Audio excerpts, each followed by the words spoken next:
Most typed programming languages have some means of defining aliases for types, such as C's typedef. In Lean, however, types are a first-class part of the language. They are expressions like any other. So we can send types. This means that definitions can refer to types just as well as they can refer to other values. For example, if string is too much to type, a shorter abbreviation string can be defined. String is a type, which is equal to string, which is assigned to string. It is possible to use string as a definition type instead of string. It is then possible to use string str as the definitions type instead of string. And define a string, this is a string.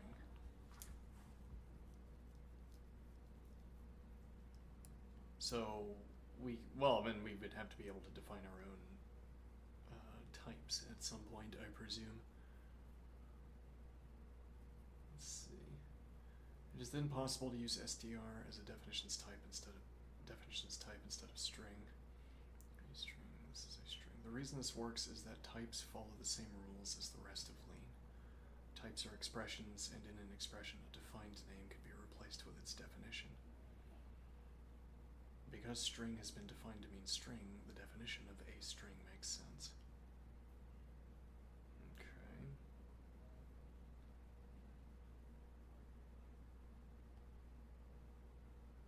A defined name can be replaced with its definition, so anywhere where we would want to write string, we can instead write str because we defined str, which is of type. Alright, let's see. Messages you may meet. Experimenting with using definitions for types is made more complicated by the way that Lean supports overloaded integer literals. If nat is too short, a longer name natural number can be defined. Okay, so we have def, natural number, type, nat. Okay. So this is of type, a confusing juncture here. This is of type, okay, and that type is nat, okay. However, using natural number as a definitions type instead of nat does not have the expected effect. In particular, the definition def 38, natural number 38, results in the following error. Failed to synthesize of natural number 38. Numerals are polymorphic in Lean, but the numeral 38 cannot be used in a context where the expected type is natural number due to the absence of the instance above.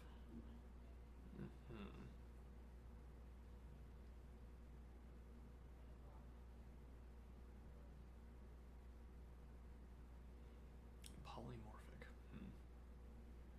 Cannot be used in a context where the expected type is natural number due to the absence of the instance above.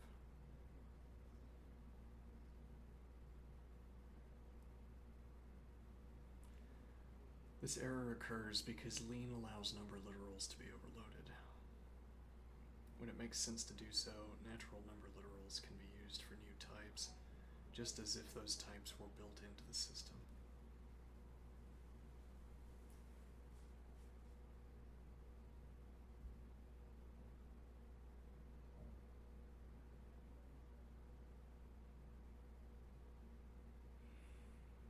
When it makes sense to do so, natural number literals can be used for new types.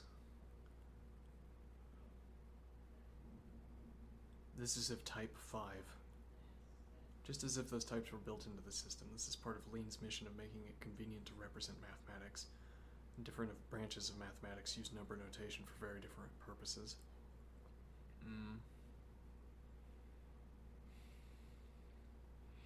This recalls our ponderous idea that that the height, width, and depth values of a rectangular prism are not the same height, width, and depth values of whatever else, I don't know. Tetrahedron? I don't know. that each of these height, width, and depth values, well, they would have their own test, as it were, to secure them. Or if we had a generalized test that worked for every three-dimensional object, then maybe we'd be more inclined to say that the height, width, and depth are the same because they're the result of the same kind of measuring test.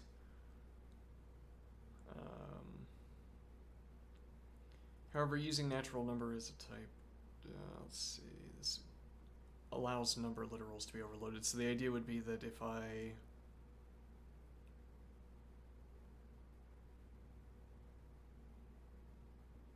wanted, let me think here. Yeah, but wouldn't you need like parallel number literal types? What do I mean? Why wouldn't I just say, like, I'm working in combinatorics where I really don't need all of the nats, I just need a subset of them. I need the values that fall out of in-choose k equations, which are limited somehow. Well, if nothing else, maybe I only need the values that fall out of fall out of factorial, e.g. Yeah, that's not many numbers. My point is that if I were motivated to select the natural number, the system natural, as the type for my system, my branch of math, what use would I have in that context for natural numbers? Well, I could use them for system purposes. So the idea would be that I could represent a nat. I could have like a system nat, and then I could have a branch, local branch number scheme. And I say I want to keep these types separate so that my local branch numbers don't get passed into system functions, sort of the lattice work between my math objects, or don't get passed into math objects from the lattice work. And then that would be a case where we had natural numbers, and then we had the same numerals being overloaded as representing a type in a branch of math.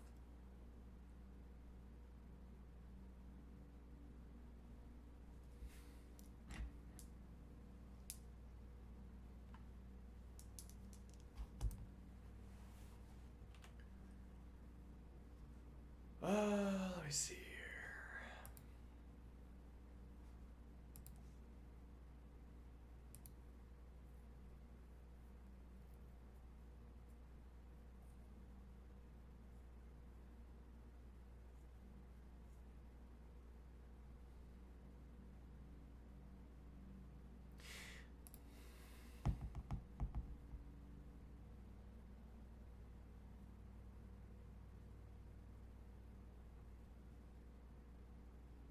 Oh, so I think I'm misreading this. So when we say define 38, this is...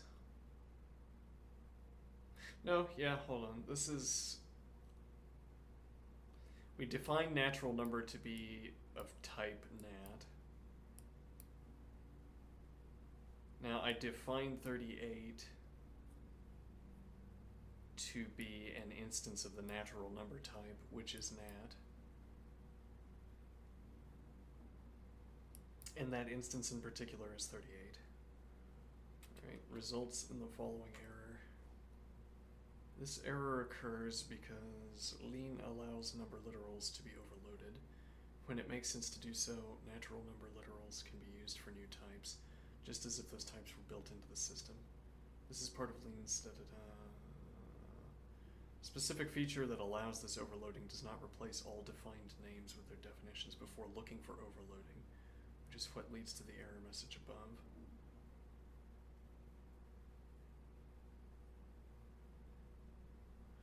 One way to work around this limitation is by providing the type nat on the right-hand side of the definition, causing nat's overloading rules to be used for 38.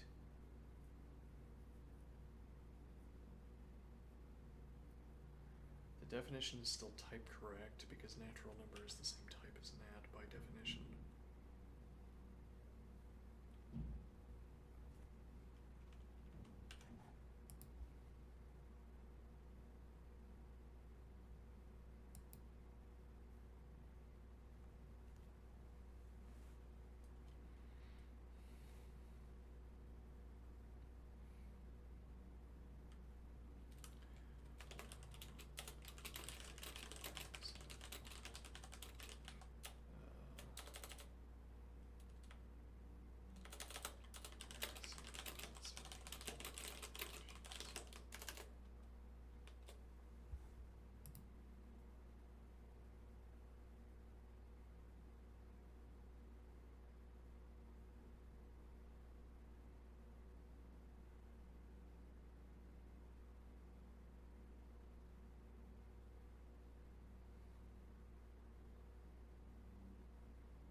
Let's call the author of the book Thrain.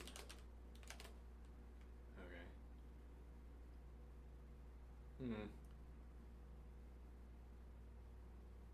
More uniquely identifying. I would normally just say author.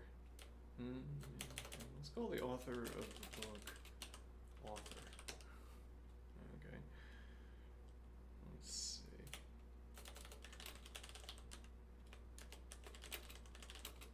The author.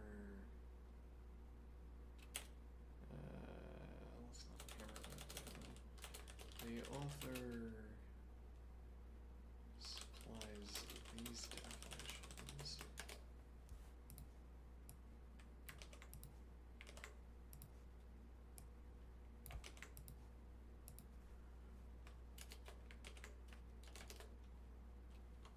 Let's confirm that this brings about an error.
Wait, can I do?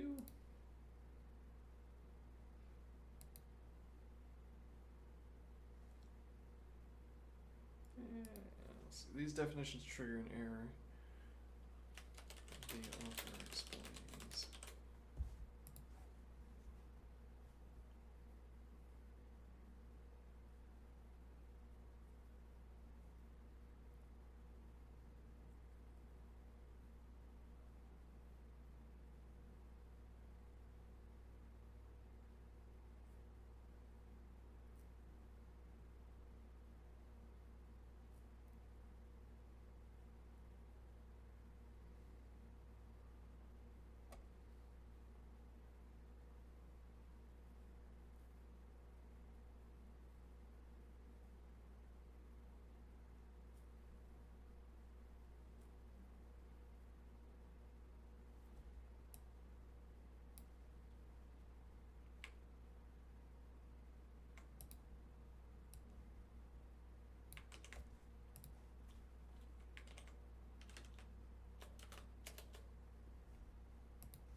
Lean, a numeric literal like 38, is not immediately a nat.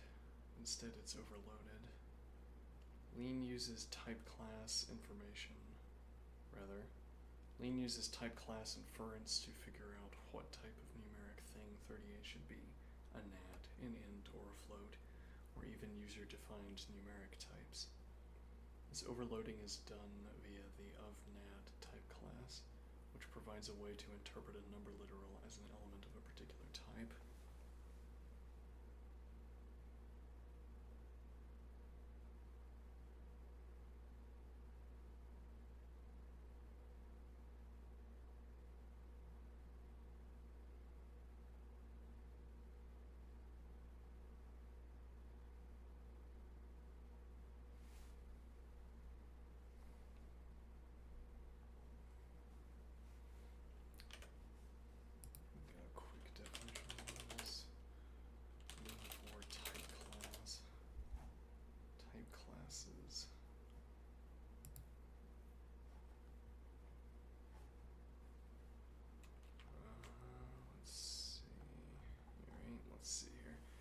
An operation is polymorphic if it can be used with multiple types. Okay. In Lean, polymorphism comes in 3 varieties. Universe polymorphism, where the sorts in a definition can be instantiated in various ways.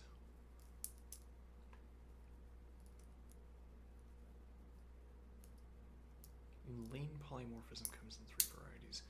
Universe polymorphism, where the sorts, whatever that means,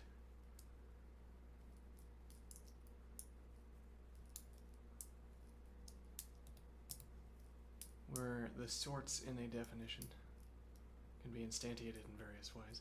Functions that take types as potentially implicit parameters,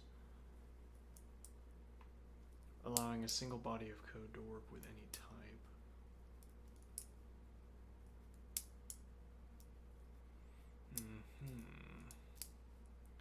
So a function that takes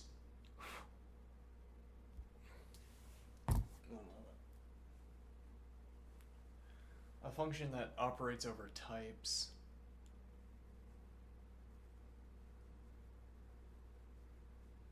a function that takes a type as a parameter allows a single body of code to work with any type, because you can fill in the entry field that says what type you're working on by first scanning what element you have and then saying, yes, this is a function that takes inputs of this type. I know, because it is currently receiving this type. Ad hoc polymorphism implemented with type classes in which operations to be overloaded may have different implementations for different types.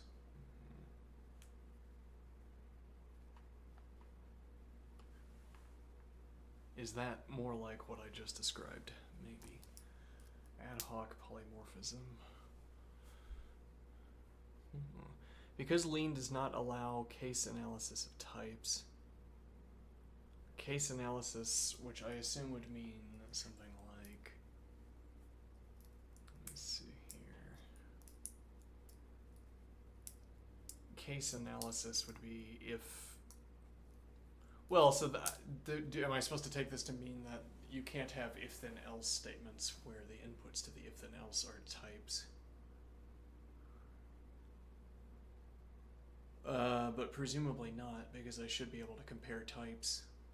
If type A equals type B, then do this. Do a further search. How is this phrase type analysis used?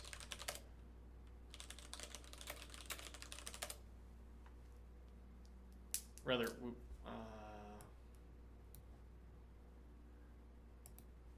no. Now we have to read this, or else we did all that computation for nothing.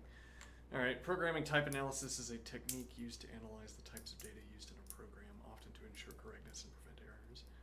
It can be done statically before runtime or dynamically during runtime, and involves checking if operations are performed on compatible data types. This helps catch errors like trying to add a string in a number, which would not be caught by the language's syntax alone. Here's a more detailed look. What is type analysis? Definition. Type analysis is a process where programmers examine the types of data being... So this is a point here.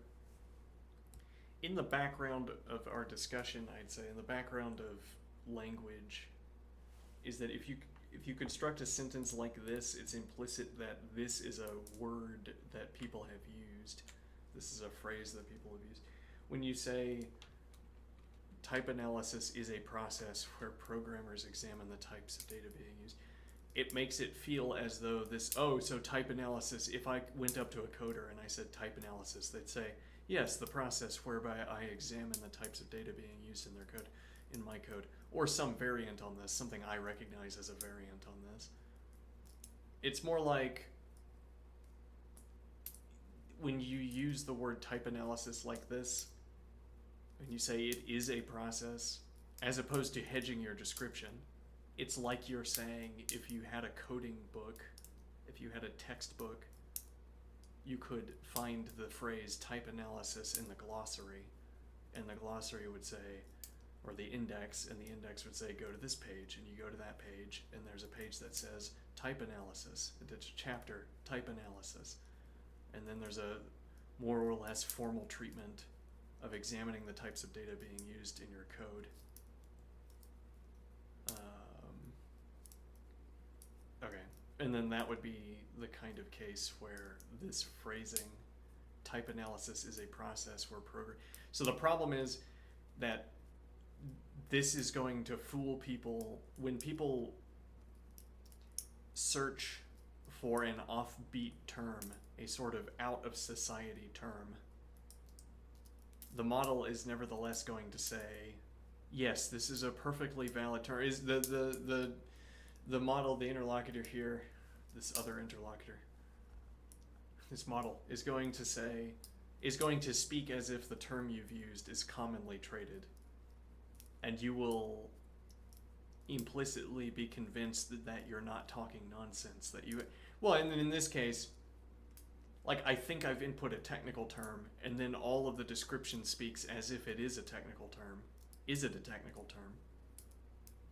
I don't know. If I were to read it off of this description, I'd say yes, because this is how technical terms are incorporated into descriptions, or this is the kind of description you have when you are describing a technical term.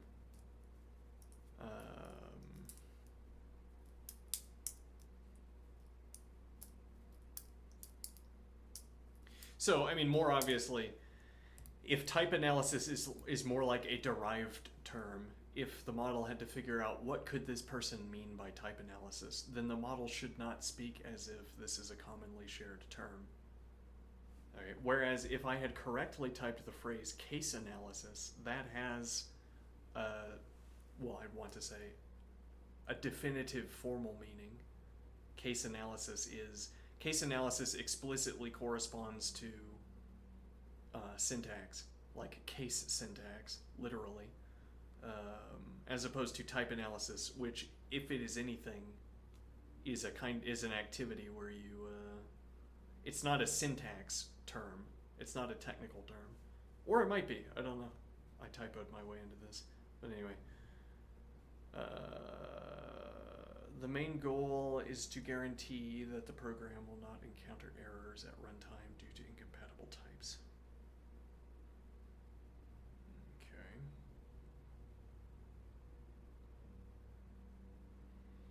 Static versus dynamic. Static type analysis. This type of analysis is done by the compiler or other static tools before the program runs. The type checker verifies that each variable, expression, and function is used according to the language's type rules.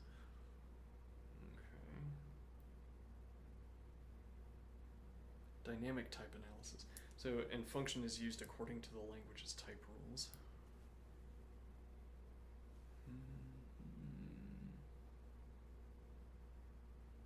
Well, and I guess that's eased by language constraints. The fact that I have to declare types all over the place makes it easier to check whether I'm using my functions, expressions, and variables correctly.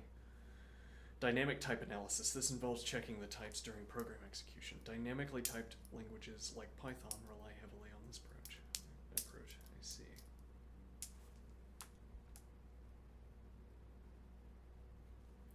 Type systems. Programming languages have type systems that define the rules for how types are assigned and checked. Type checking. Type checking is the process of enforcing these type rules. How does type analysis work? Type definition. Each programming language has its own set of primitive types, system types. Integers, booleans, strings, and allows for defining more complex types through structures, classes, etc. Okay. Type checking. The type checker verifies that each operation performed on a variable or expression is compatible with the type of variable.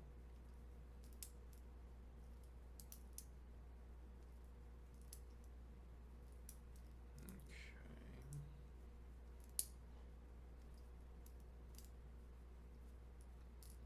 Why couldn't you do like a bombardment kind of, well, maybe you could, but why do I always use that word? Saturation. Maybe that's the word I want to use. Why couldn't you use a kind of saturation approach? What do I mean? I spray a fire hose of data at my function, and then I see which of the bounds were ever violated. So we're doing all of this type checking on inputs. I check which of those type checking clauses were actually invoked. And if it turns out that there are unreached type checking clauses, we remove them. And then in this function, we don't check whether something is a vector because it never pays to check whether something is a vector. Anyway, error detection. If a type error is detected, e.g. adding a string and an integer, the type checker will report it, allowing the programmer to fix the code. Okay. Examples. Static type checking. In languages like Java or C++, the compiler will flag an error if you try to add an integer to a string because this operation is not defined for those types.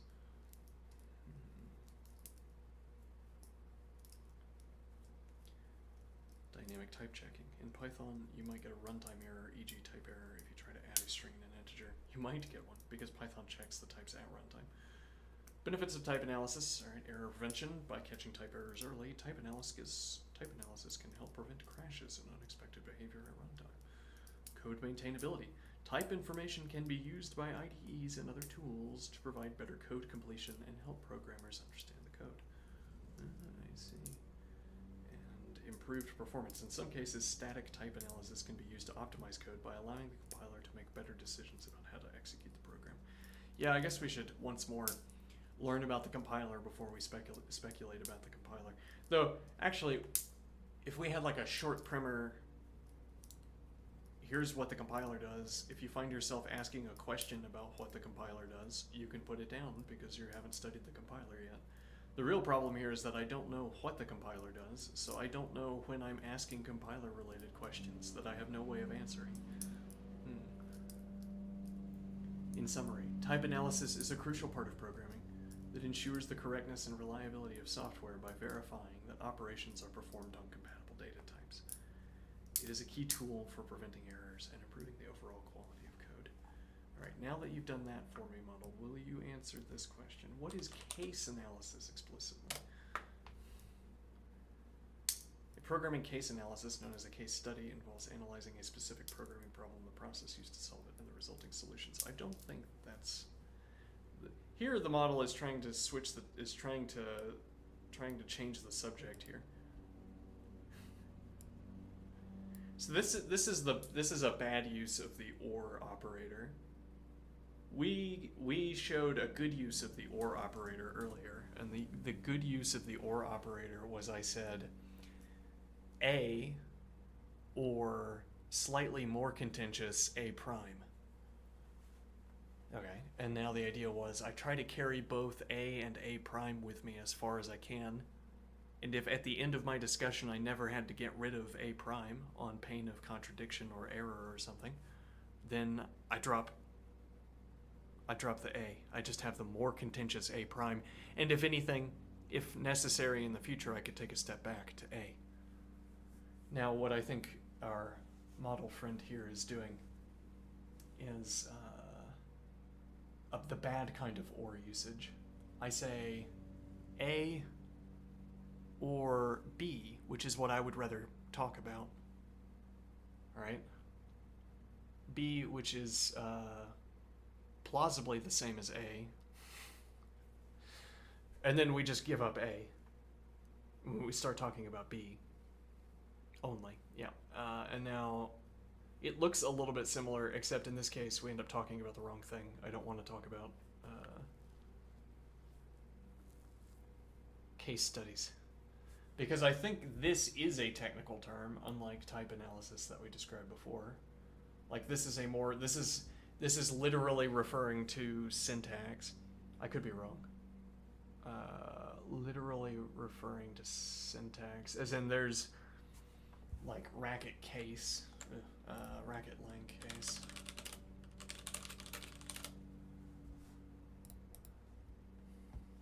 Okay, the case form, and now in another context, in a more mathematical context, case would refer to, I say I have P, I have case where P, and I have case where not P, and I show that in both cases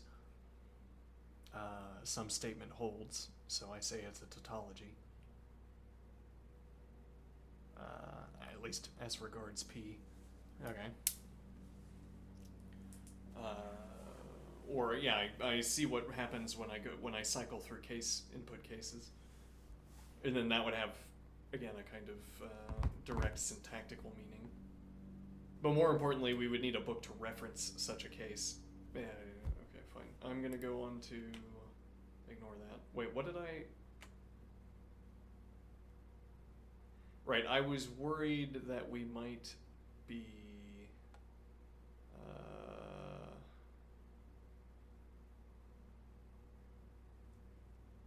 Let me think.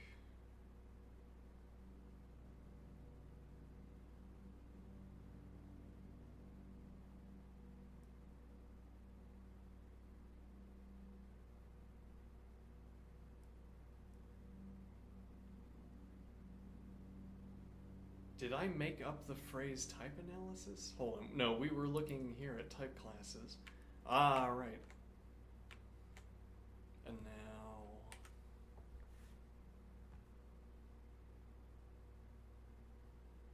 Because Lean does not allow case analysis of types, and I was wondering if this was a technical term. So in this context, it could literally mean something like if-then. I could say if-then is a case analysis. And then this would literally be saying Lean does not allow the if-then operator to take types as inputs.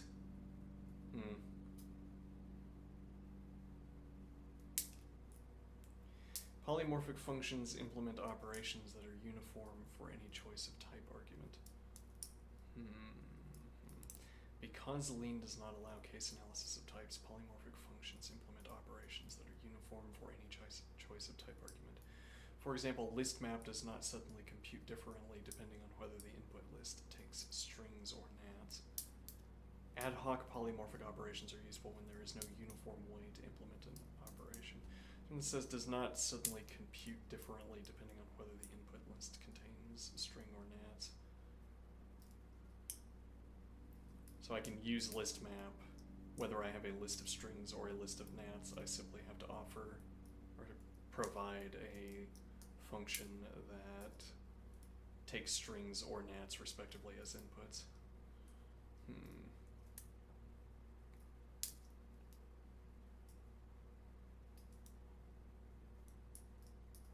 Ad hoc polymorphic operations are useful when there is no uniform way to implement an operation.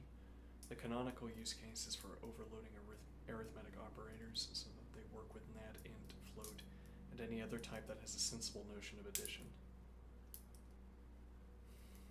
Ad hoc polymorphic operations are useful when there is no uniform way to implement an operation. Ad hoc polymorphism implemented with type classes in which operations may be overloaded to have different implementations for different types. Though seemingly ad hoc, let's see.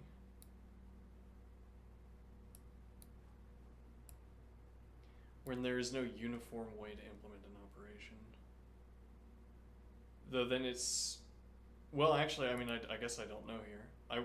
I'm assuming, or I would think to myself that addition works the same between nat, int, and float, but I guess actually that's not the case. Like, the machine level implementation of addition between nat, int, and float treats these as different, or these are different for those purposes. Ad hoc polymorphism may also involve multiple types. Looking up a value at a given index in a collection involves the collection type. Index type and the type of member elements to be extracted. Type class describes a collection of overloaded operations called methods.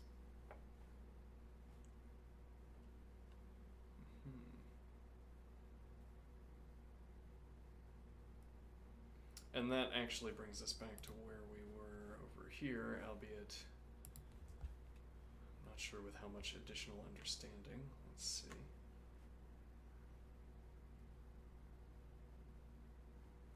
Why doesn't it work with natural number? Let's see. What is 38 in lean? In lean, a numeric literal like 38 is not immediately a nat. Instead, it's overloaded. Lean uses type class inference to figure out what type of numeric thing 38 should be. Okay, so based on context, lean will infer what type of numeric thing 38 should be. Okay. This overloading is done via the ofNat type class, which provides a way to interpret a number literal as an element of a particular type.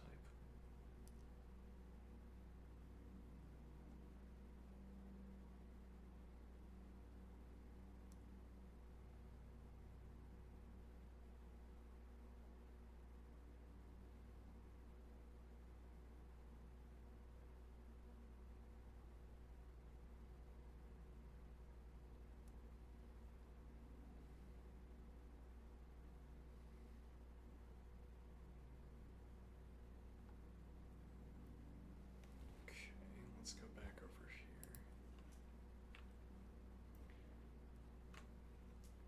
here. A type class, oh wait, hold on. Ad hoc polymorphism, which means operations to be overloaded may have different implementations for different types.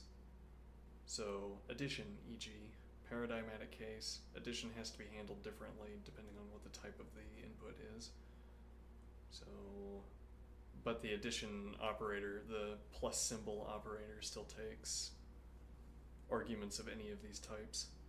Okay, so ad hoc polymorphism may also involve multiple types. Looking up a value at a given index in a collection involves the collection type, the index type.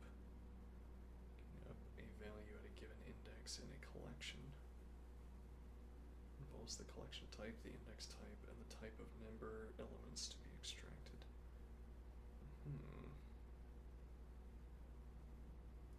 A type class describes a collection of overloaded operations called methods,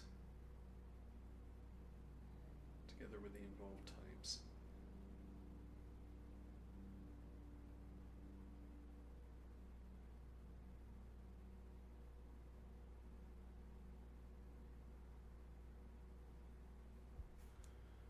Type classes are very flexible. Overloading may involve multiple types. Operations like indexing into a data structure can be overloaded for a specific choice of data structure, index type, element type, and even a predicate that asserts the presence of the key in the structure. What? Uh-oh.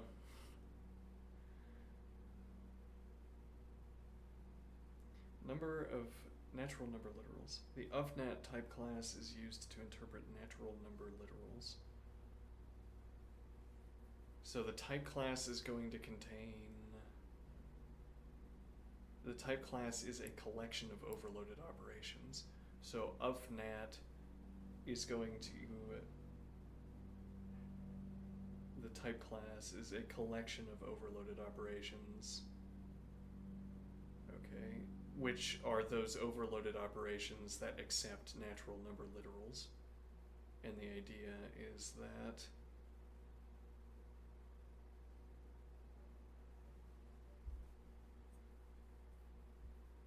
the operations that accept natural number literals have to be able to treat them as if they were something else, I think is the idea. Would have to be able to treat them as if they are floats or integers, what have you.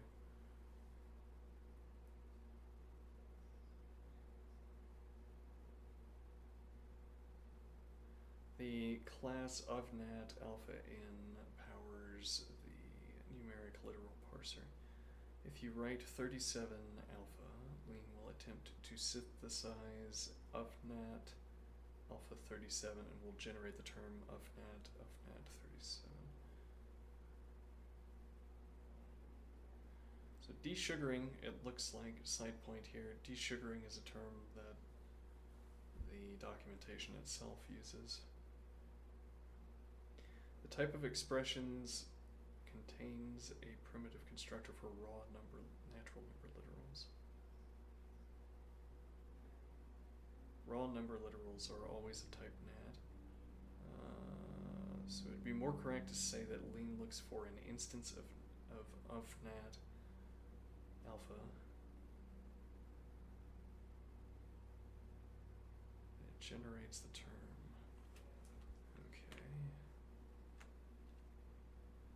The ofnat type class is used to interpret natural number literals. Instances may depend not only on the type being instantiated, but also on the number literal itself.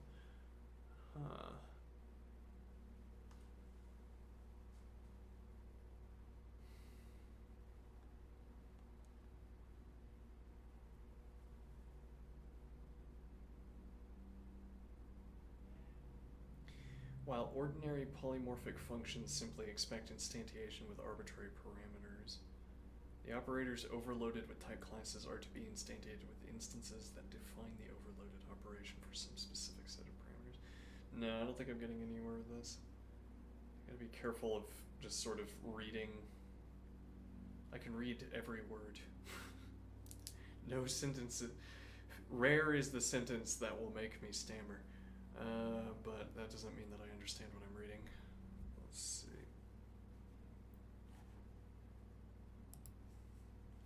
Lead me to stammer. Why doesn't it work with natural number? Actually, hold on. So what does this say if I have eval? That's not how, but now I can look at this, yes. Okay, but there's already, yeah, we already read that. Okay, never mind.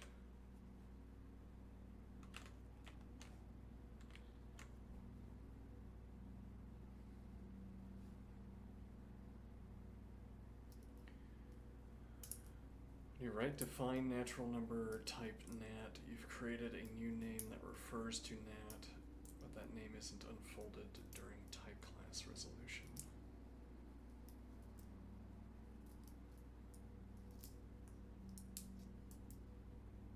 So when Lean sees def 38 natural number, it tries to find an instance of nat natural number 38. But Lean looks for a literal instance of that class and doesn't unfold natural number to nat during this lookup. So it fails because no such instance exists.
for us. If not, I might switch over to explicit math. Let's see.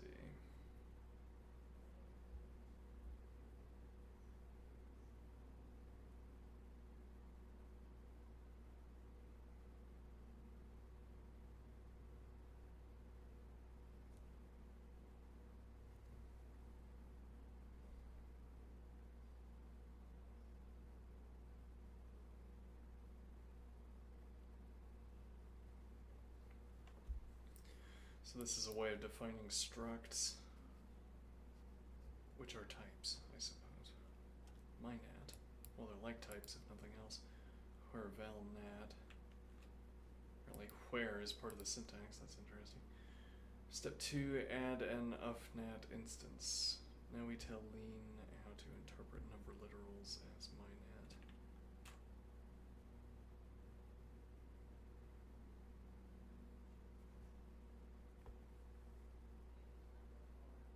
Okay, so instance ufnat MyNat 0. What is instance? Get rid of that for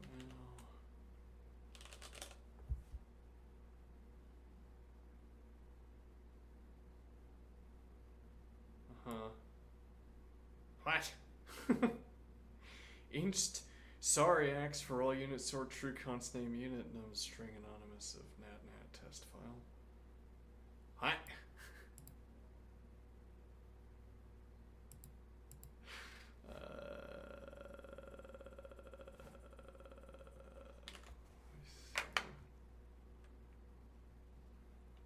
What does this?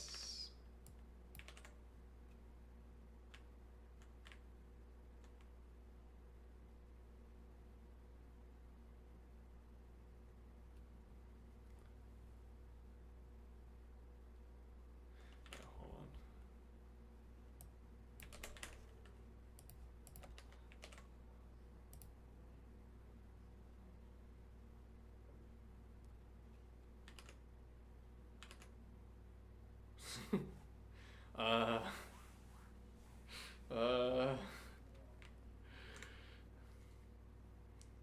This is like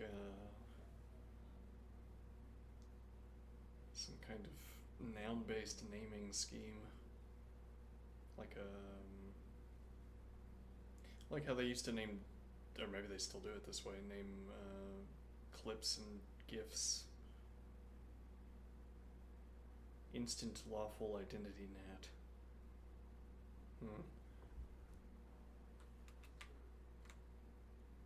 Type expected. Yes, I thought that was a type as well. Delete that. There you go. Oh, it worked. Okay. Now what is instance doing?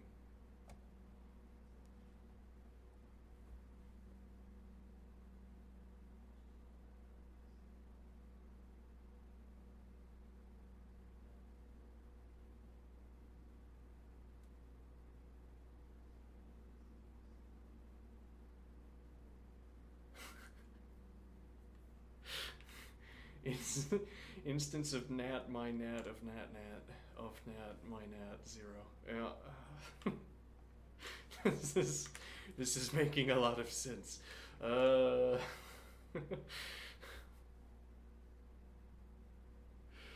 we tell Lean how to interpret number literals as MyNat. So we have instance of nat MyNat 0, where of nat equals.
Let's get a rundown of overloading operators.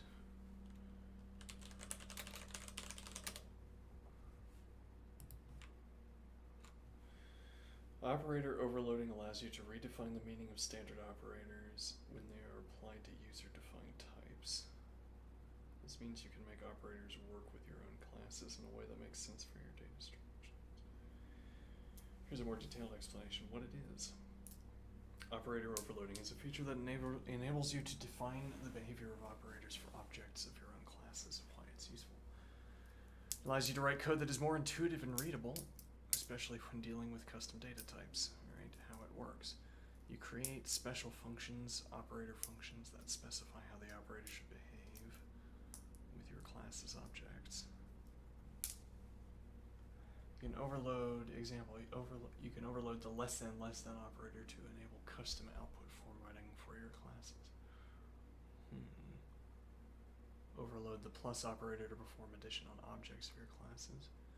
Yeah, and I guess that mirrors a process in math where the plus sign gets adopted in some cases where there isn't a kind of, I mean, when you have ints and floats, the process of running a sum between the case of an int and a float by hand, or really in general cross-referencing between ints and floats, like being able to find both of them on a number line, convinces us, but also the practice of addition as we perform it in school convinces us. We could even try to find this convincing that I'm talking about in, yes, the manual addition process, where there isn't a difference. Like if you leave out a decimal place so that it is an integer that you've placed on the paper, addition works exactly the same way, except that at the end you have to find the correct position for placing a decimal point. Okay. Now, this and various other coincidences between addition with integers and addition with real numbers, floats, convinces us that the plus sign means the same thing in the case of integer and floats. Okay. Now, we take that convincing with us, and now I have addition between addition between sets. Okay, I decide that I'm going to have addition as an additional operator. Now you might say, why would I need a new operator for addition? I can already take whatever I want to add to a set, put it inside a set, and then run the union operation instead. And this would be a way of putting new elements into an old set. And I would say, good point. However, I only need an object example, so we'll just say I'm too lazy to run the union operation. I'm going to use the plus operation. Okay, so I can add individuals to sets. Now what is the idea? Is this addition? Well, there's a family resemblance, as it were, between addition of integers and putting a new element into a set. There's at any rate adequate justification. If someone says, no, that doesn't make any sense, I'd say, you don't make any sense, and then I would continue using the plus operator in this fashion. Okay. Though in other contexts where we appropriate plus, the usage will be more obviously reasonable, or the resemblance to integer and float addition will be more apparent. Okay. Alright, now let me see here.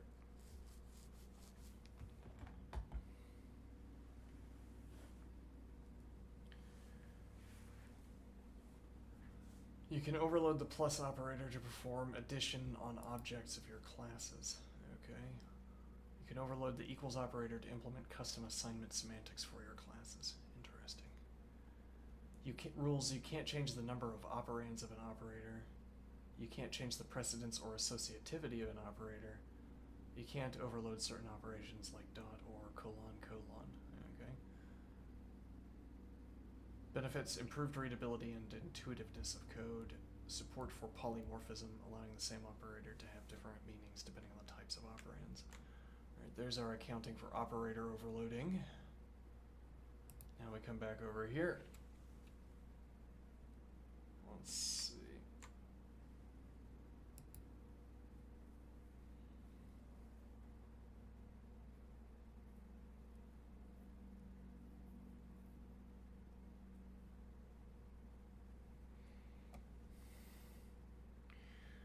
Let's see. Let's read the recap real quick. I'm not sure how well I'm following along with this. The UFNAT type class enables overloading of numeric literals. Okay. And the idea is that, but so again, the idea is that the UFNAT type class, we put the UFNAT type class becomes relevant. We start talking about it when we have numeric literals, when we're working with numeric literals. The overloading of numeric literals means that we are incorporating numeric literals into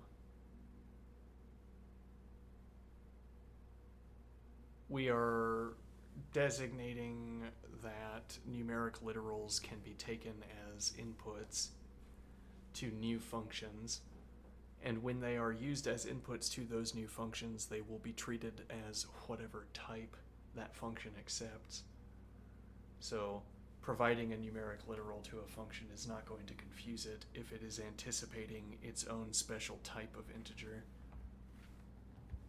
or whatever, its own special typing of the numeric literals. And that's because the UFNAT type class enables overloading of numeric literals. You can define an instance for your type, so Lean knows how to interpret literals like 42. Type class inference works only when Lean can match the type name directly.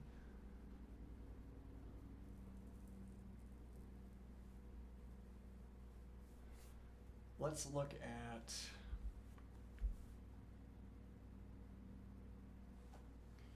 let me see here.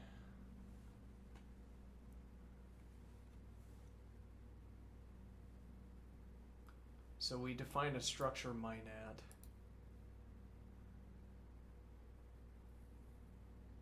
Where value is a natural number. Okay.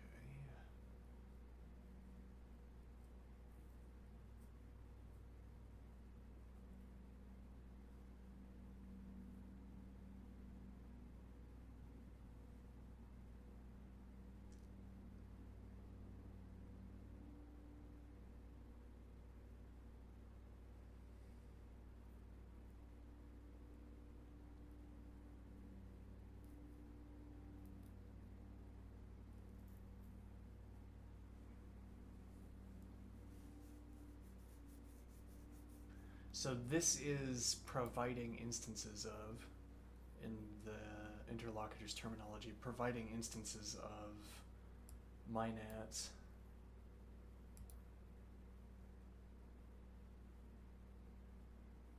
No, but I don't know how this is being used. Alright, we might have to go back to text. Something more advanced. No. Let's see.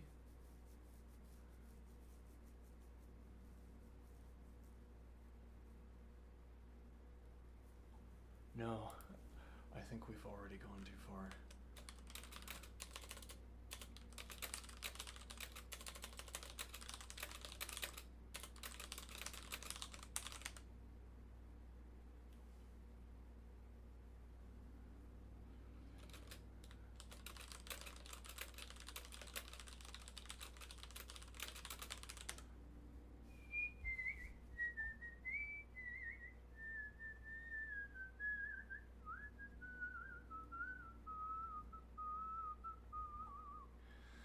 I think we want take some intermediate steps in the book. Okay. Let's see. So, but do I get maybe a general idea of why this is failing? Let's see.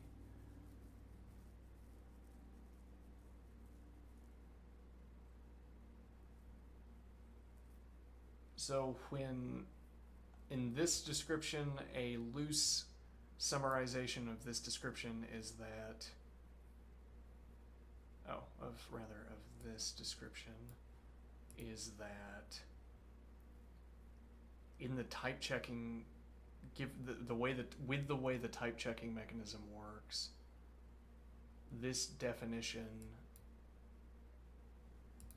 of natural number obscures that we have established natural number as an alias for nat.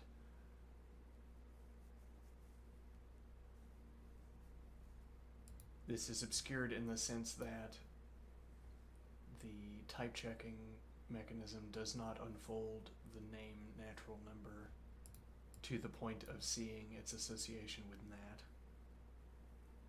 for optimization reasons. Okay.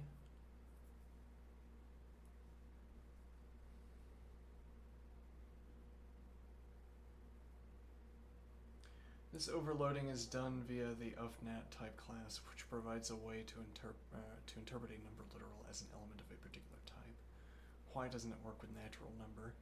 When you write def natural number type nat, you've created a new name that refers to nat, but that name isn't unfolded during type class resolution. So when lean sees define 38 natural number 38, it tries to find an instance of nat natural number 38. But lean looks for a literal instance of that class and doesn't unfold natural number to nat during this lookup. Alright.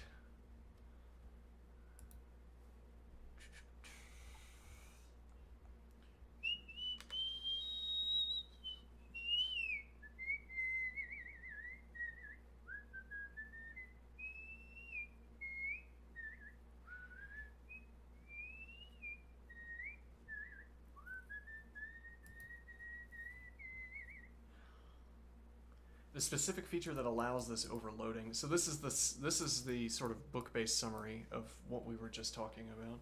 The specific feature, namely in this case, type classes, the type class system that allows this overloading does not replace, or this might be what we were calling the type checking mechanism. The specific feature that allows this overloading does not replace all defined names with their definitions before looking for overloading, which is what leads to the error message above.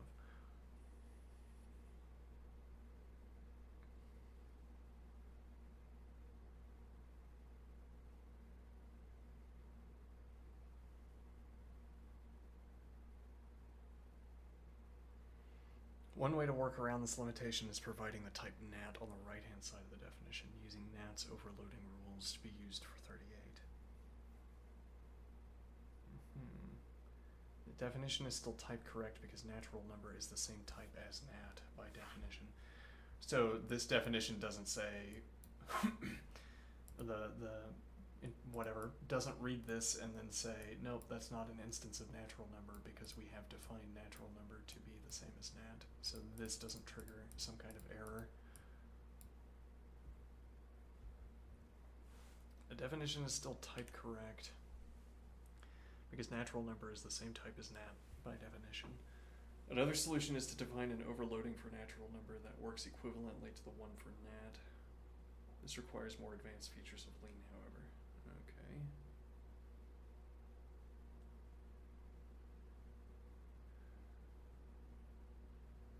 Okay. Another solution is, finally defining the new name for nat using abbrev instead of define allows the overloading resolution to replace the defined name with its definition. Definitions written using abbrev are always unfolded,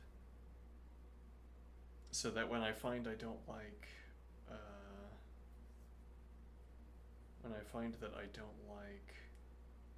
the operators, I can abbreviate them.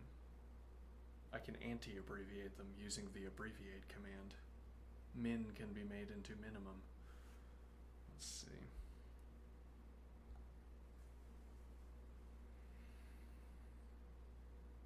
Behind the scenes, some definitions are internally marked as being unfoldable because during overload resolution, while others are not. Definitions that are to be unfolded are called reducible. Control over reducibility is essential to allow lean to scale. Truly unfolding all definitions can result in very large types that are slow for a machine to process and difficult for users to understand. Definitions produced with abbrev are marked as reducible. I see. Though we would need to see some kind of payoff for caring about this. We'll need to see the context within which this kind of abbreviation is useful. Okay.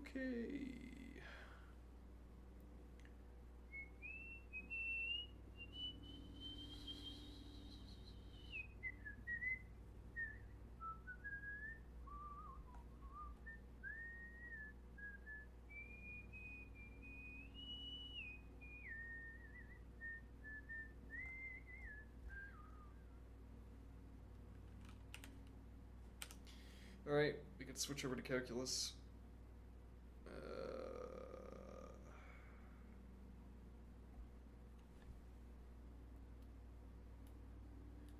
I think we're gonna give some of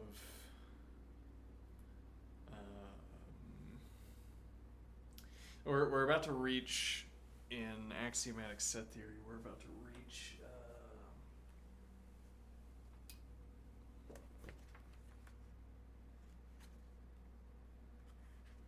relations and functions, which is a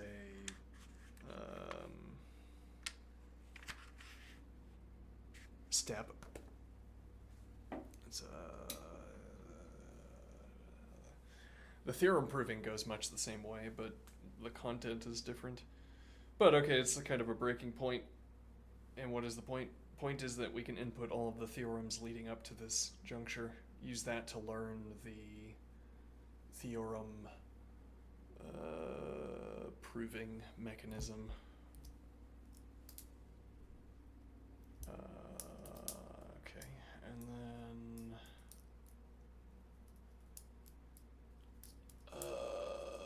let's see, the theorem proving mechanism. Right. And the idea is that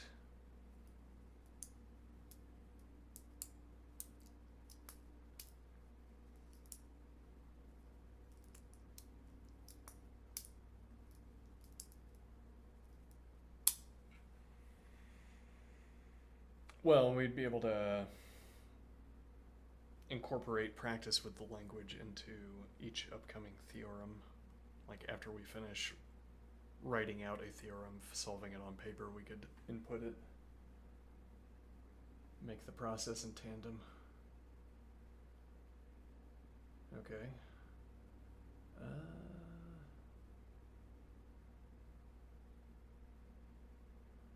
The first step in writing a program is usually to identify the problem domain's concepts and then find suitable representations for them in code.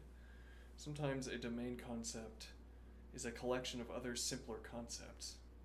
In that case, it can be convenient to group these simpler components together into a single package, which can then be given a meaningful name. In Lean, this is done using structures, which are analogous to structs in C or Rust, and records in C#. Defining a structure introduces a completely new type to Lean that can't be reduced to any other type. This is useful because multiple structures might represent different concepts that nonetheless contain the same data. For instance, a point may be represented using either Cartesian or polar coordinates, each being a pair of floating point numbers. Okay. Defining separate structures prevents API clients from confusing one another. Very well. I think I will let that float there, take a break here, and then we will head over to a long calculus session. Okay. Or I don't know, maybe I'll keep going. We'll find out. We'll be right back.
Okay.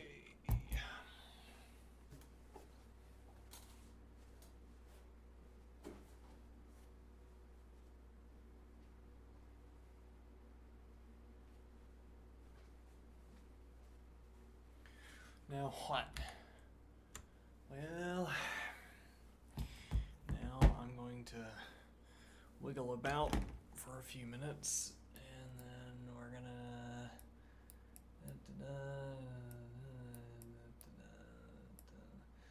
good enough, probably. Alright. Get the sunlight out of there.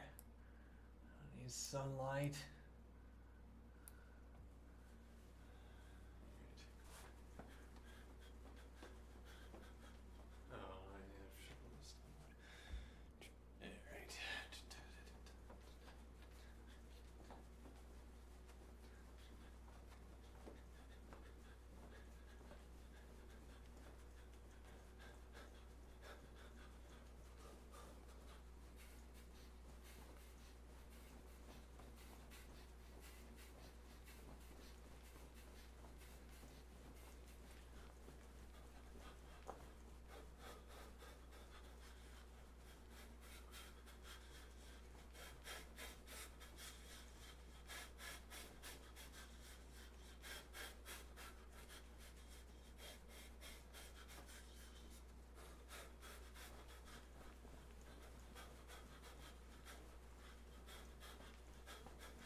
I got a stitch in my side.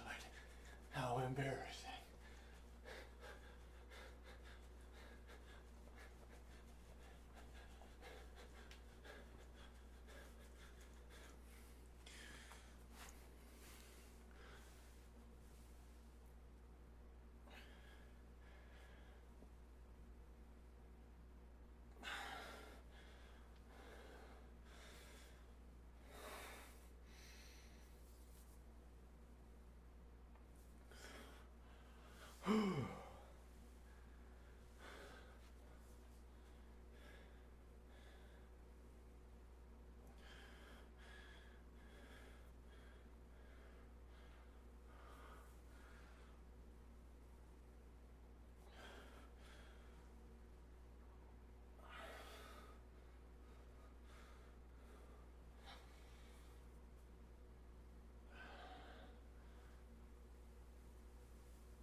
might be a little bit dehydrated.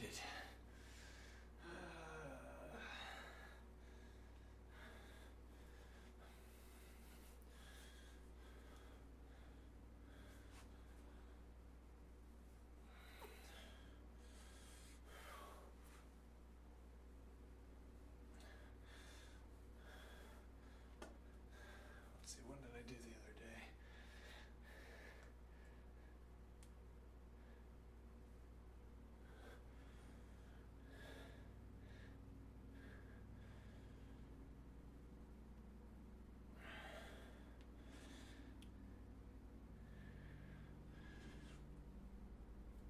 There's like a way of doing this that targets these muscles, but I'm not sure I can find it again.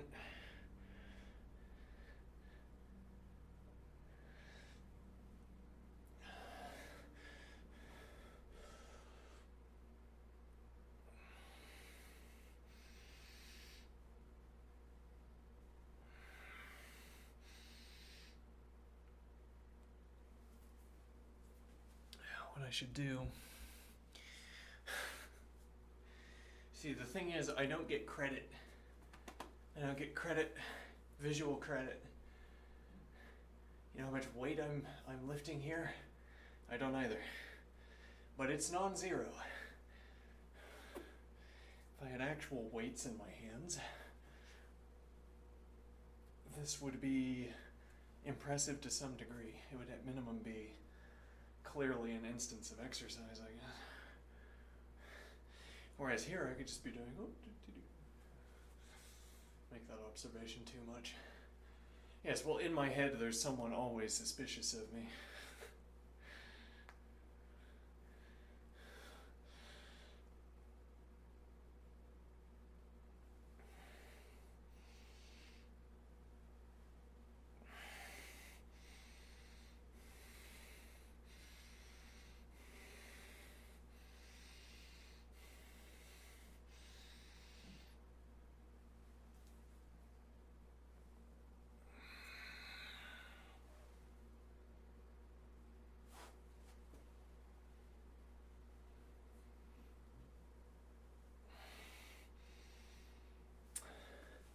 I haven't checked chat in a while. What's chat up to? Oh, another spammer, okay.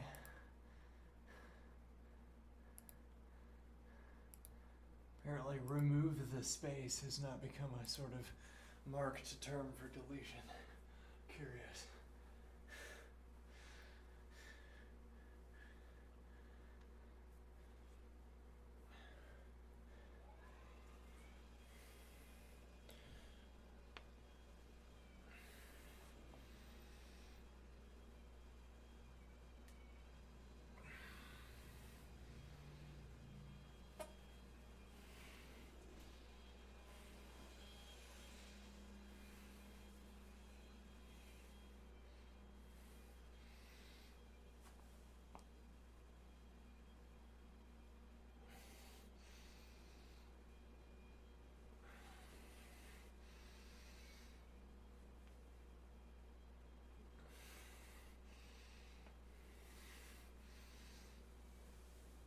Yeah, actually, sort of leaning heavily into these activities.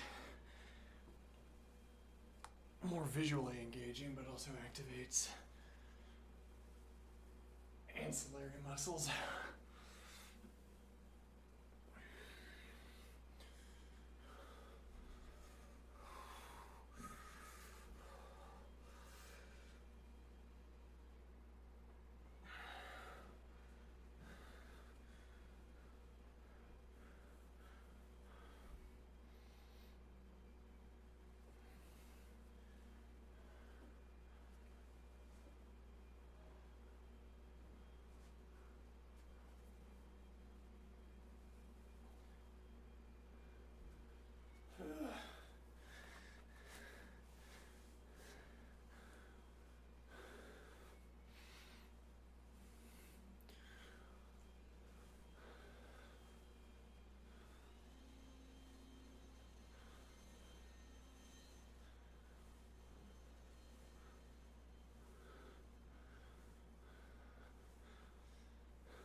exercise, and then we will switch over to calculus.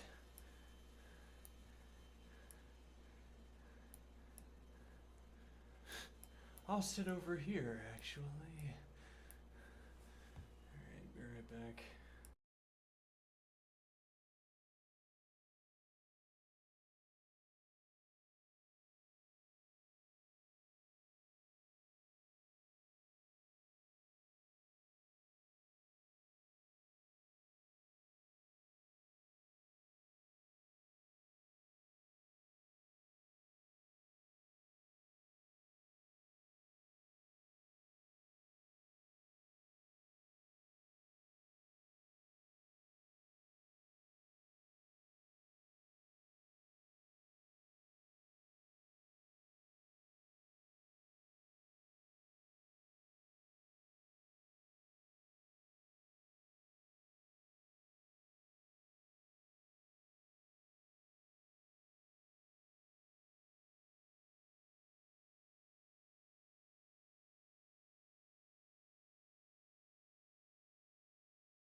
I might have been muted during that whole exercise segment as well. I don't know. No, yeah, I don't know. Doesn't matter. Whatever. Calculus. F of g equals g of f, assuming f and g are functions. Okay. Assertion. F o g equals g o f. Okay. Which is the same thing as saying that f of g of x is equal to g of f of x.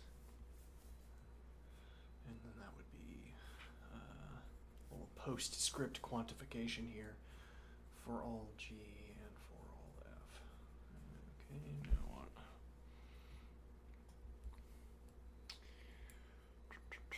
Well, we could provide a counterexample. Well, actually, this was also a counterexample. However, we ended up ringing it for all of its logical juice.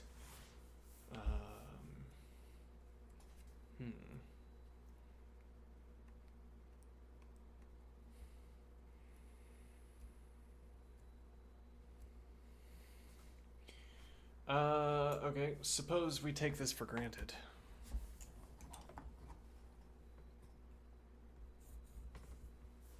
This is our marker for intuitionists.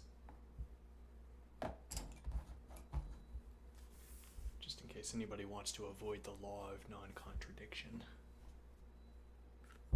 I'm only using it to pass classes, as it were. Okay. Now, let's see. F of g equals g of f. Suppose for all f and for all g, f of g of x equals g of f of x. Okay. Now, allow f to be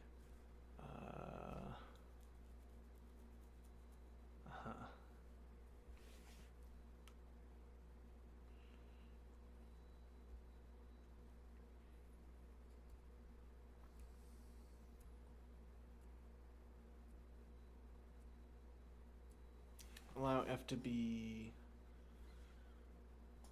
well, so we should, if we're going to be consistent here with our complaining from yesterday, this should say f of x equals, f of x equals, if I say x cubed, I might as well experiment. Right, and then I say g, that is also f, yeah, hold on.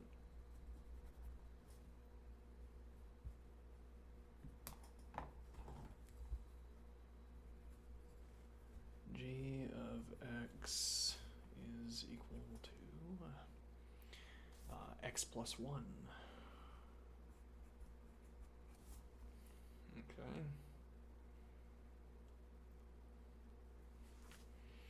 So we have this premise here.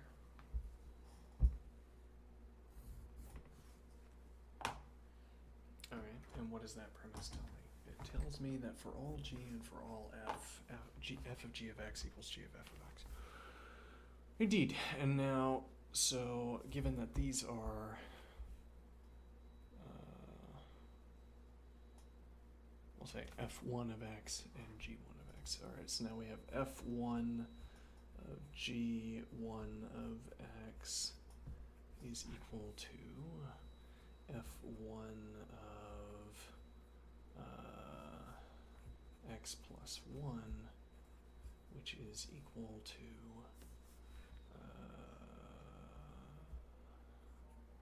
x plus 1 cubed. That cubed should be inside the bracket, but I'm not going to erase for that because it's not syntactically invalid. Alright, so now we will have g1 of f1 of x is equal to g1 of x cubed, which is equal to x cubed plus 1. Alright, now I will give that green and green.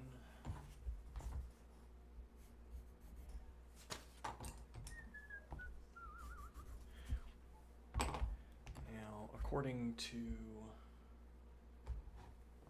this expression,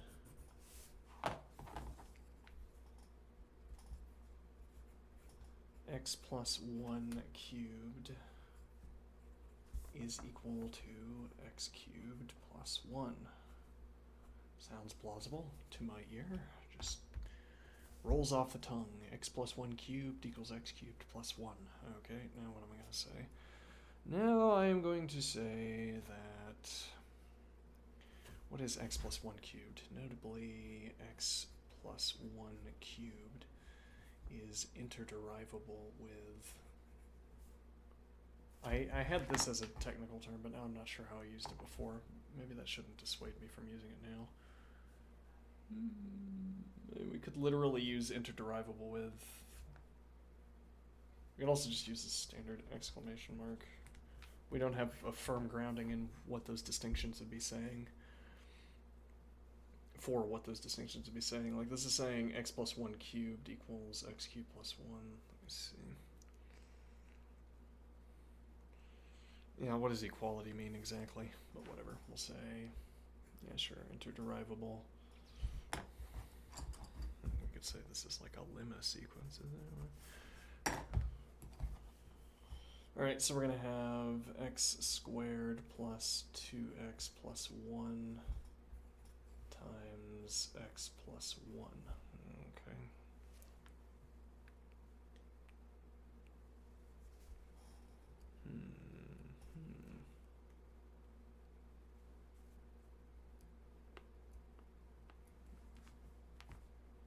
Which is equal to x cubed plus 2x squared plus x squared plus 2x plus 1. Alright.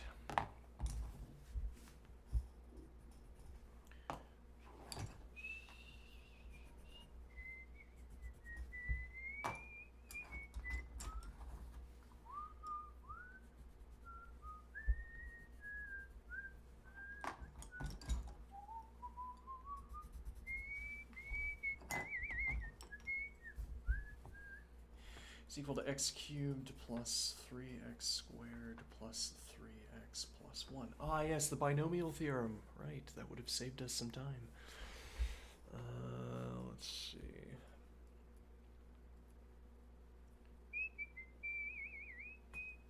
Now, the question is that equal to x cubed plus 1?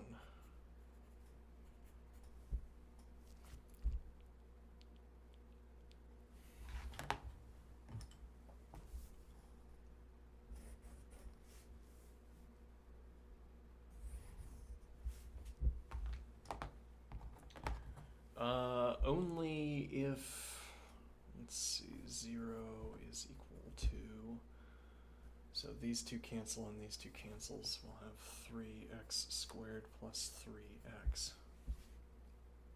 Okay. So these are only equal to each other under the circumstance that x is equal to 0. Interesting. So I say 0 is equal to 3x times x plus 1.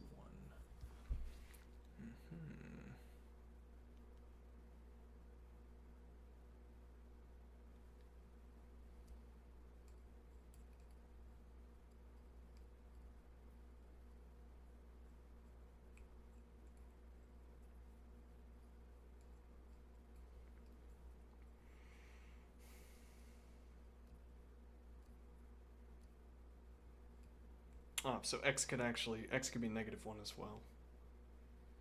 Okay, so, I mean, that's not exactly a contradiction. It's not the slam dunk contradiction we were hoping for here.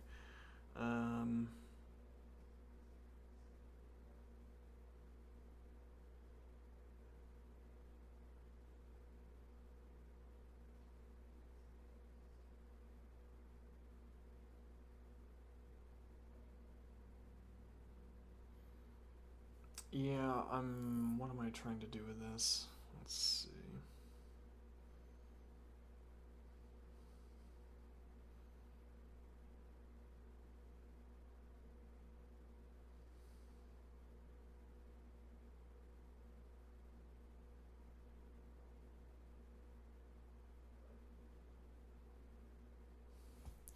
how would this be serving as a proof to the extent that it does serve as a proof?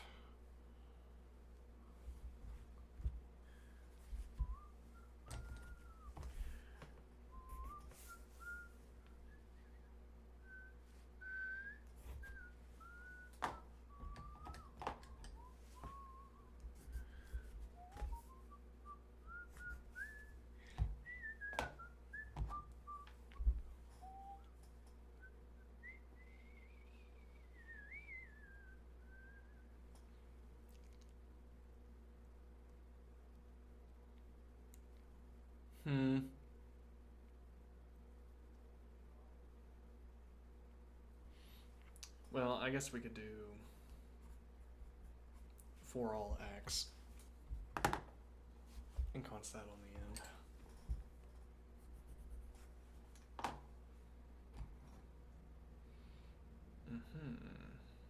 Making this a weaker claim. Yeah.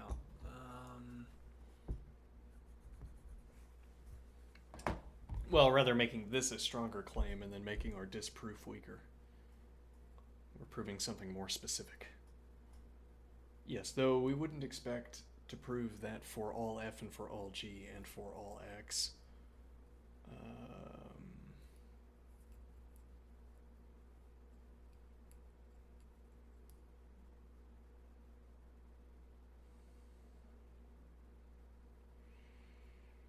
Let's see.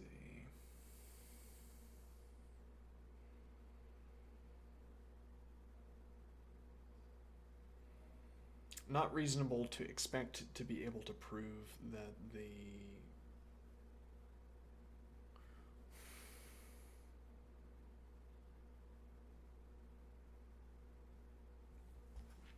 let me think here. Yeah, we don't have any I for proofs in this context.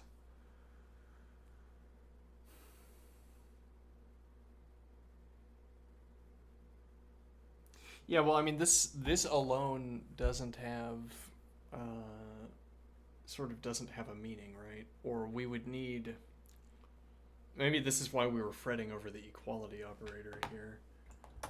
What do I mean? So, what does it mean to disprove this statement? Okay, and I could say, these two aren't equal to each other. I could say, these two aren't equal to each other. X plus 1 cubed, x cubed plus 1. But that expression by itself is not, well, it's not true. I mean, well, it's not all-encompassing. There's the case where x equals 1 and the case where x equals 0, and then these are equal to each other. Negative 1, rather. Yeah.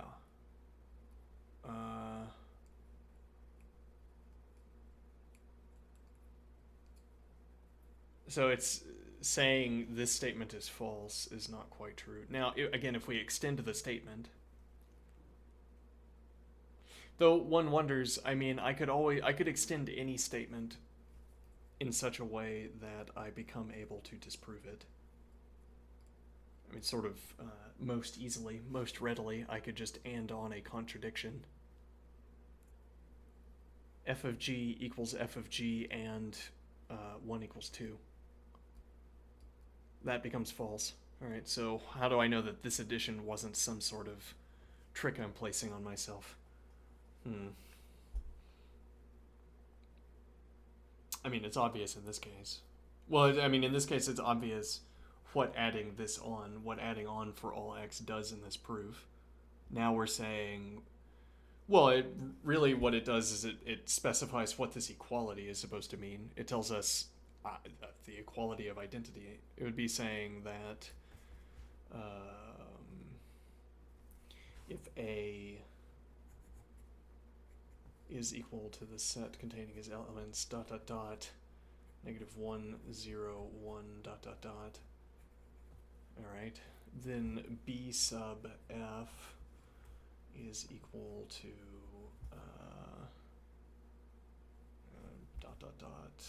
A, B, and C ...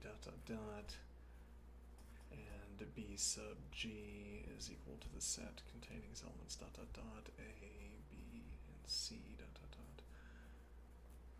Okay, that would be the equality where for all, well, so we could say f equals g if and only if for all x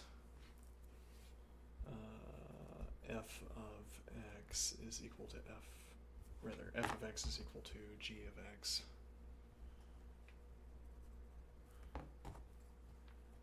Okay.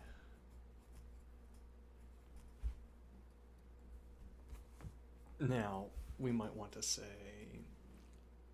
we might want to give a special equality here, in part because it doesn't feel as though this equality is doing the same thing as this equality. Nor, for that matter, yeah, we have three distinct uses of equality, which is quite uncomfortable here. This I'm willing to use because this is using equality in the same sense as my typical operations. It's a little bit like, well, it's this operator overloading. It's like what we were just talking about. Here, this argument takes a set and a name of a set. Here takes, actually, I don't know, a polynomial, I guess we could say. Polynomial and another polynomial. That would be a lazy way of trying to account for that. Here, it's not clear what this is. I guess it takes a function and a function. Okay, we could give these different symbols, like putting a square around it. I mean, this is a question that gets raised in philosophy of math as well. Like, what does equality mean in different contexts? But anyway, so I guess what we'll do is leave that question alone for now. Sure. All right, so f equals g if and only if double cross s biconditional for all x, f of x equals g of x. Okay. And now we can underline this.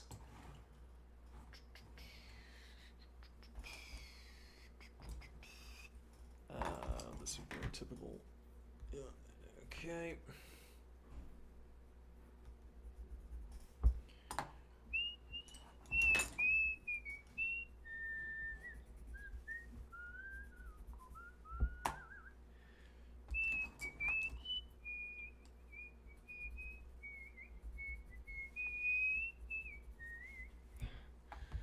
Okay, now, so when I say f of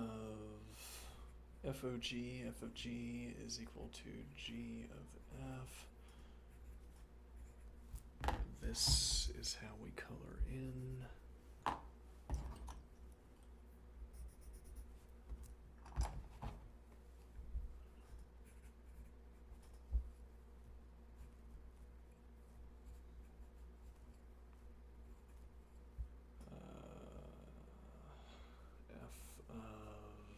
G of x is equal to g of f of x. Okay.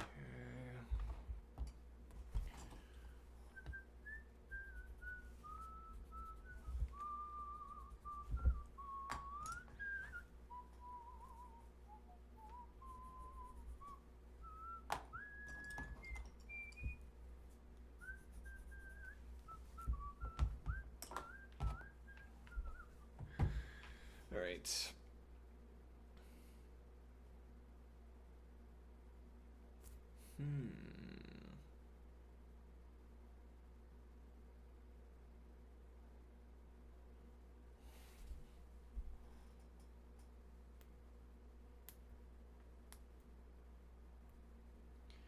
Now, let me see here. So what we want to say is that we want to have symbols at hand.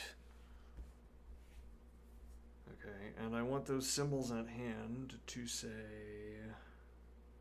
if for all x, f of g of x equals g of f of x, then for this particular x. Well, actually, we need we need a some postscript quantification here. For all f and for all g.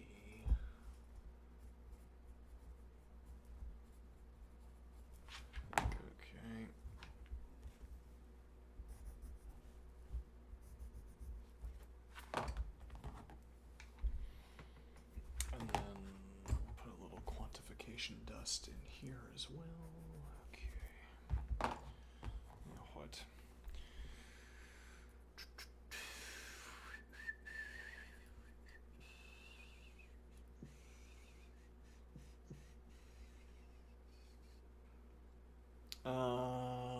So we can say then with some number of crosshatches. I don't know what the relevant number is here. Okay, then and apparently we'll indicate like that. Sure. Though we used a square like that for some other purpose, I think, but whatever. So we're going to have f of x, which will be, rather, f of g of x, which is x plus 1 cubed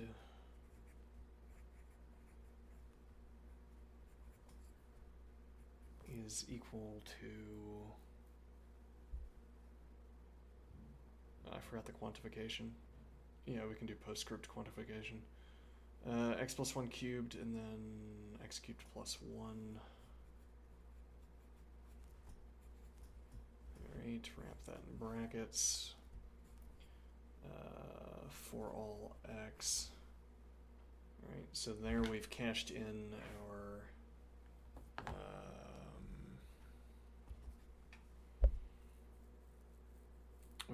our quantification. If for all f and for all g, then for these particular formulae. Okay.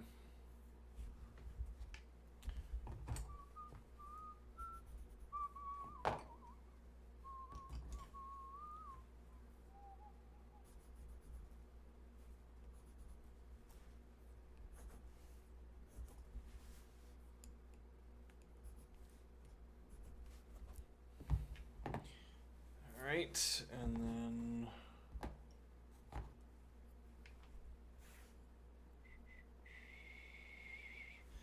then we're going to cash in this for all x, and we're going to say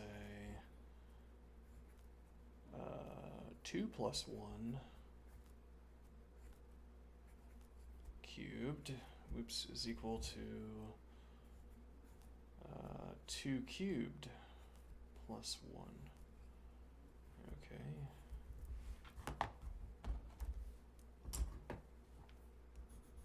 Cashed in our quantification, which is the same thing as saying 3 cubed, which is 3, 9, 27, and 8.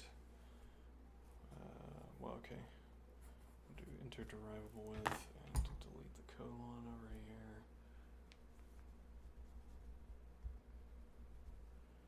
Interderivable with saying that 27 is equal to 2 cubed plus 1. Yeah, we're trying to solve.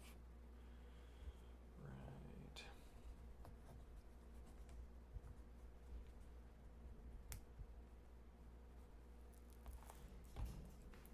So equals 27. 27 equals 9.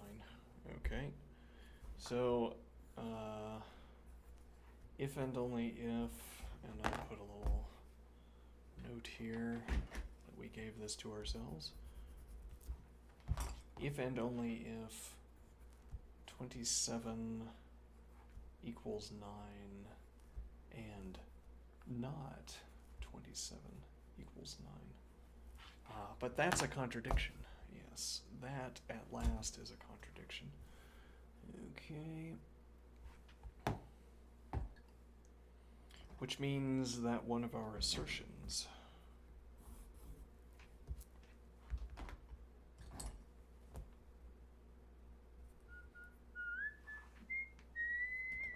yeah, I don't exactly know what goldenrod under the crosshatch biconditional is supposed to mean. Just let it float in the air. Just let it wash over our neural network and see what it does. All right, let's see.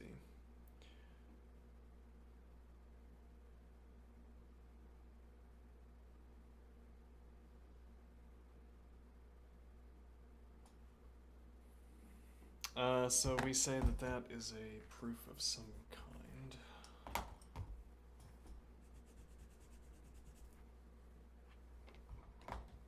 So what did we actually prove there? Well, one of our assumptions has to be false.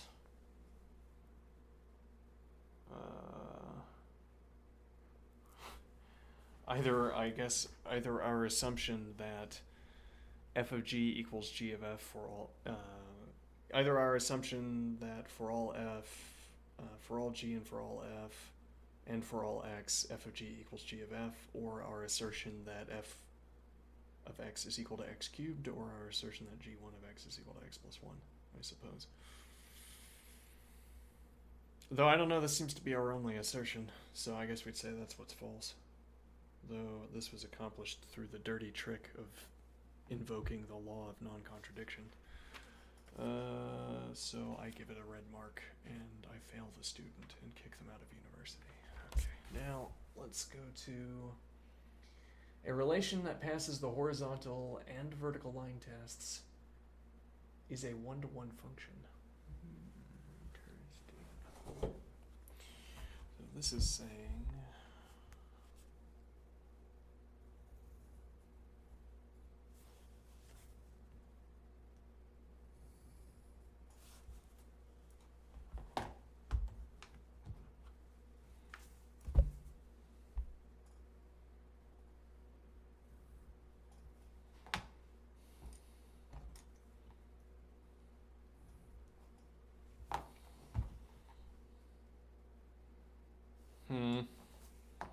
I'm not sure how clear this is going to be.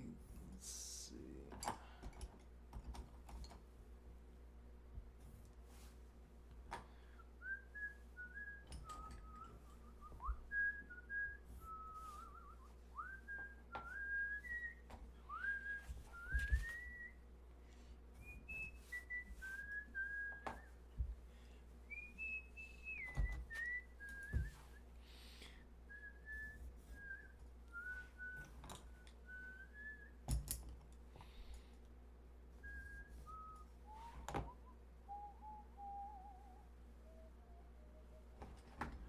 Yeah, the thing is, not all of the illustrations are going to work out well.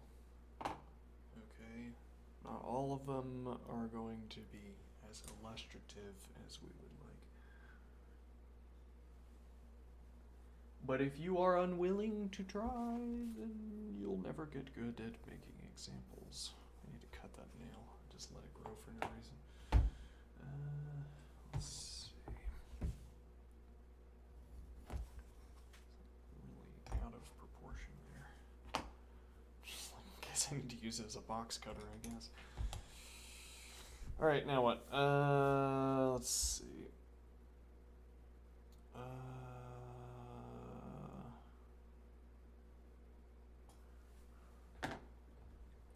So I wanted to represent this through sort of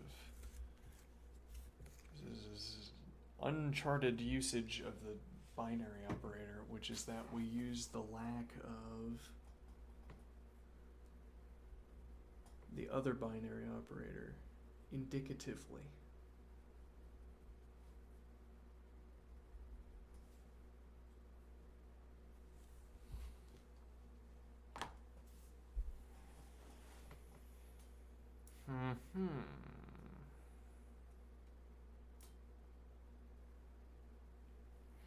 So maybe what we would want to do here.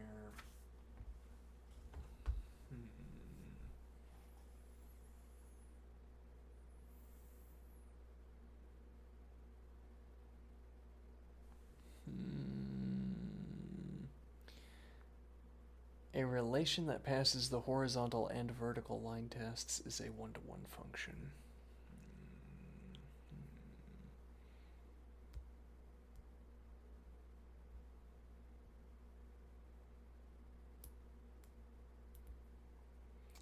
For all f and for all x, f is one-to-one if and only if f of x equals f of y if and only if x equals y.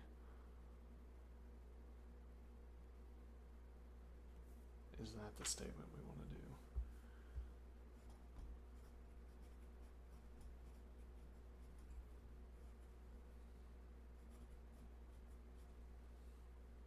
It's this calligraphy is. It's always when I have to erase something. I find, well, frequently when I have to erase something, I find that the calligraphy was good, and I don't want to erase it. Let's see. For all f and for all x, f is 1, 2, 1. This is a use that I made of goldenrod that I like. Maybe we could replace it with a quote color. This phrase is meaningless gibberish. However, yeah, this phrase is like we say a if and only if, or it's more like saying we give ourselves permission to use this expression when. It's the same idea of what role definitions serve in Euclid's Elements, where in Euclid's Elements definitions it's like definitions give us an excuse for looking at a proposition. Like, out of all of the angles, why would I look at this angle for proofs? That's because that is a right angle, and we have a definition for a right angle. It's a justification for talking about an angle, as it were. Whereas in coding, definitions are critical, right? Like, you could do all of Euclid's Elements without ever forming a definition. You would just struggle to explain why you were looking at what you were looking at. Like, if I could make no reference to right angles, I could say, oh, whatever angle results from this operation, I just happen to want to talk about this angle. They say, oh, you're not trying to convince me that this angle is special or anything. And I say, no, I thought I'd look at this one real quick, and maybe I'll look at it again, and maybe I'll really only look at this angle. But it's not special. No, I didn't give it a name. But in coding, definitions are syntactically critical. I mean, that we have to reference definitions to know even what we are saying, or to follow through on evaluations. Here, saying f is 1 to 1, I'm granting myself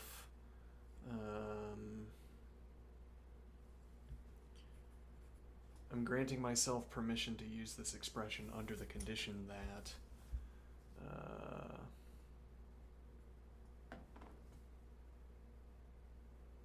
I think for the sake of clarity, we'd probably put this quantifier inside the brackets.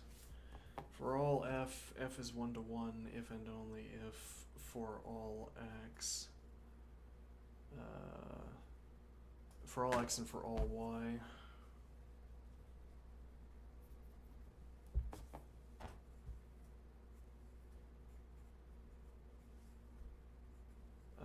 F of x equals f of y if and only if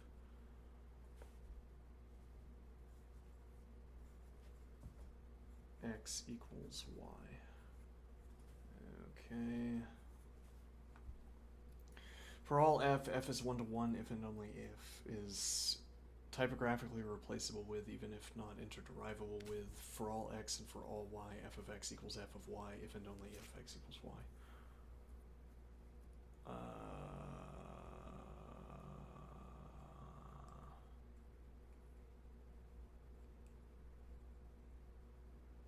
I'm not sure that's an adequate definition of 1 to 1 status. Let me think here. For all x and for all y, f of x equals f of y if and only if x equals y.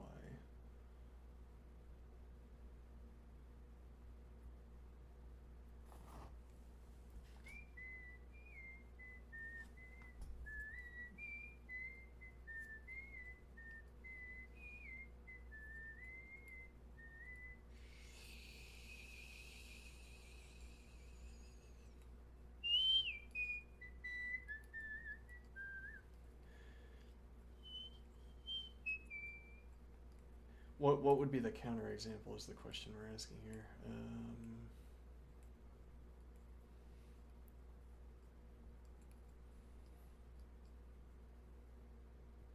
I guess what is coming to mind, I'm not sure if this really is a counterexample, but if I said f of x is equal to 1 comma 2, which this is like an untyped utilization of a number. So this isn't in a set, it's not an ordered pair. We're saying this produces 2 values. We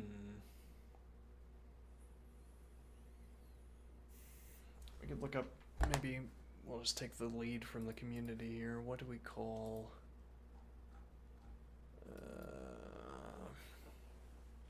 formal definition of one-to-one function? Let's see. A one-to-one function, also known as an injective function, is a function where each input maps to a unique output, meaning that no two distinct inputs have the same output. Okay. And yes, that is the only requirement. Okay, fine.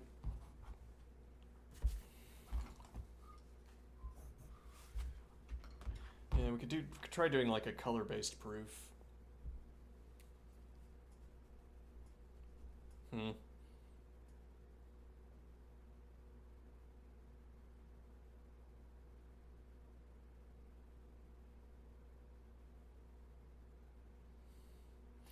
But okay, so if this is our definition, that's a little ragged. Yeah, okay, so let's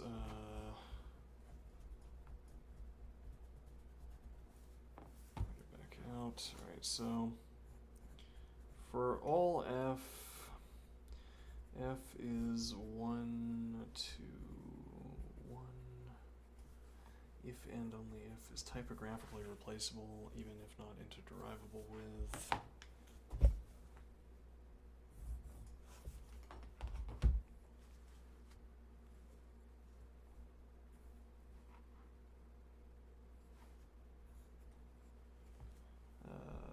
Let's see. For all x and for all y, if f of x equals f of y, rather f of x equals f of y if and only if x equals y. So I mean, a quick distinction that we could make here is that the non-crosshatch biconditional is one that I might be interested in breaking down into its 2 conditional components.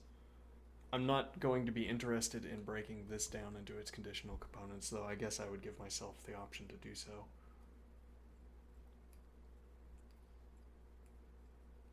Whereas here I might want to say, I might want one of these individual components for my proof, whatever my proof is. Sure, okay, now, what do I want to say?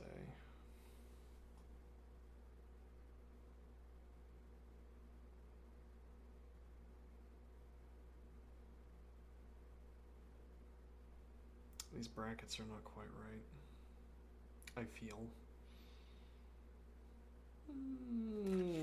Okay, we'll just leave it as is. Alright, so now what?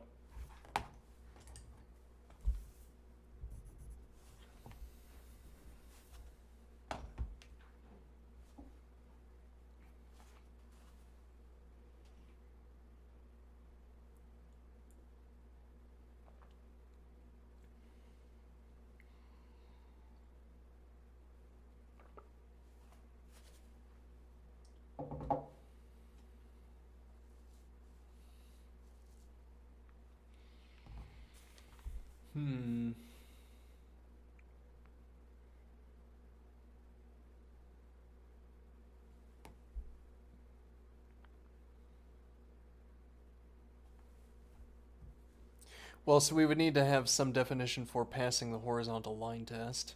A relation passing the horizontal line test is a function. So we need a specification for passing the horizontal line test. right? We will call this premise 1.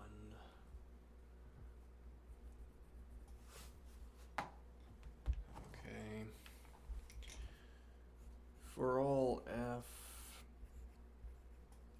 f passes the HL test is typographically replaceable with, even if not interderivable with. Let's see.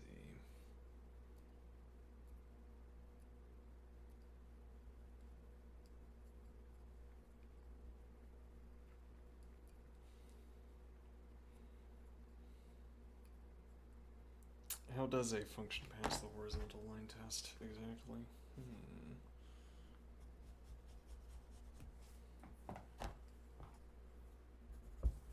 For all y,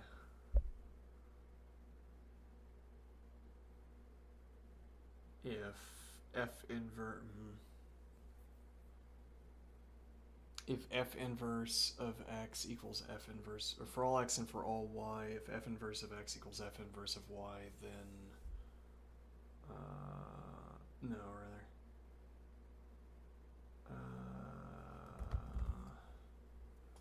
For all y,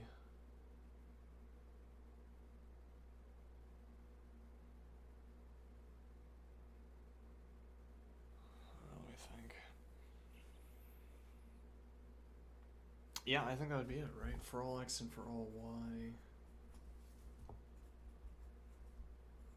if f inverse of x is equal to f inverse of x is equal to f inverse of y if and only if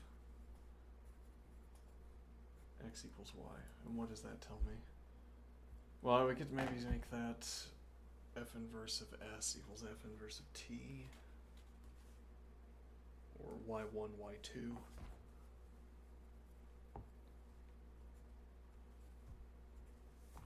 And actually, for that same point, this should probably be x1 and x2. Oops. Okay, let's just rewrite it. All right.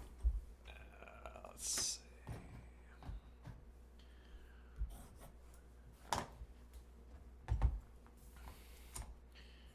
For all f is 1, 2, 1. Done. For all x and for all y. Nope, for all x, we only need the one quantifier here as well. For all x, if x1 equals x2. For all x, rather, if f of x1 is equal to f of x2, if and only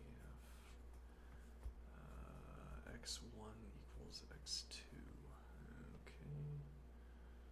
Now we say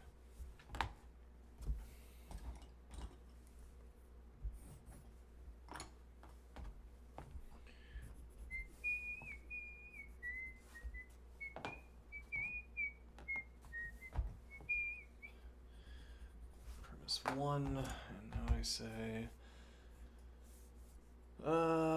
is this actually the definition I want to use so I don't have to rewrite this again? If we say y for all y, well, yeah, I mean, we'd want to say for all y there exists exactly one x such that f of x equals y. There is such an operator that has been used elsewhere. There is such a convention if we want to use it. Okay, and that does ease our proof. Well, it eases our proof in this case because we can take the function. Yeah, okay, we can illustrate that. So for all f,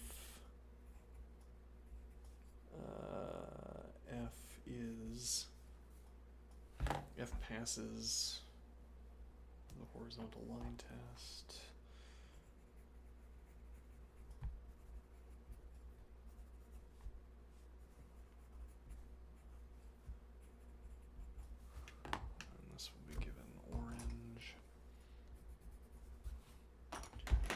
if and only if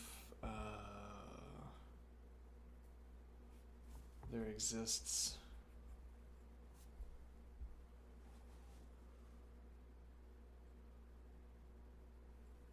exactly one x such that for all there exists an now we need to think about how this phrasing is working. We're saying there exists exactly one x such that for all y f of x equals y.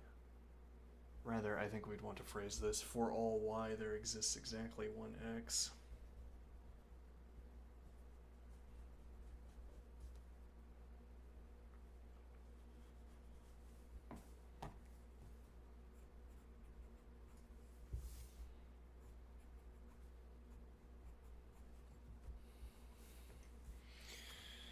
such that f of x equals y. Oh, does this actually aid in our proof would be a question here. That's not so clear.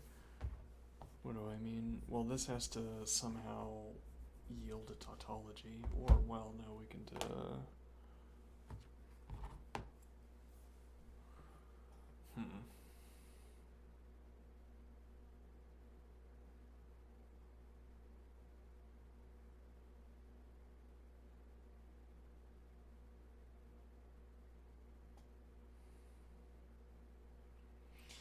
Yeah, what we're struggling with here today are the mechanics of proof. This might be a little bit awkward of a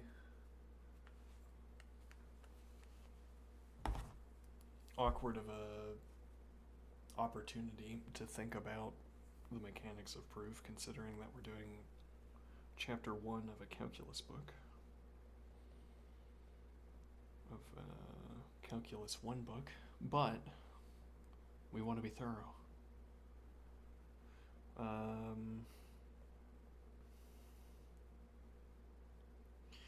So I could say, suppose not there exists exactly one. Okay. Suppose, which is like an operator in a way, if I want to avoid calling this a natural language word. Suppose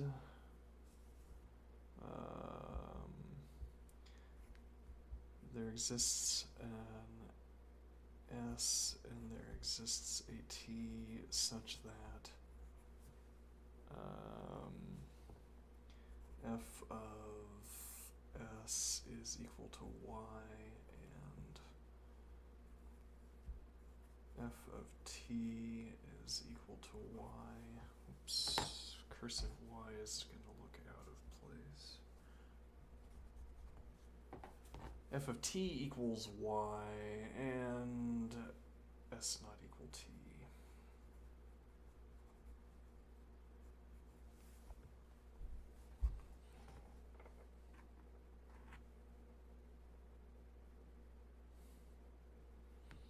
Okay, this would be the negation of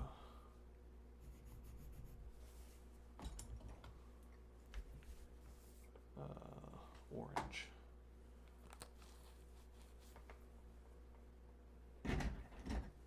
Though that negation color looks suspiciously like the red of naming the first argument. Yeah, whatever. Suppose that there exists an x and there exists a t such that f of s equals y and f of t equals y, and s is not equal to t, which I take to be a direct negation of this expression that there exists exactly one f of x such that f of x equals y. Okay. Now,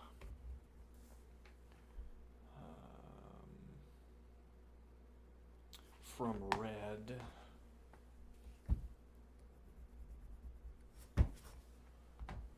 we get, yeah, we could do like from red, from modification of red, we get that, or maybe this should have been the step down, the biconditional step down green. Let's see. Yeah, okay. And I'll do notebook management. Yeah. Alright, so from here we can say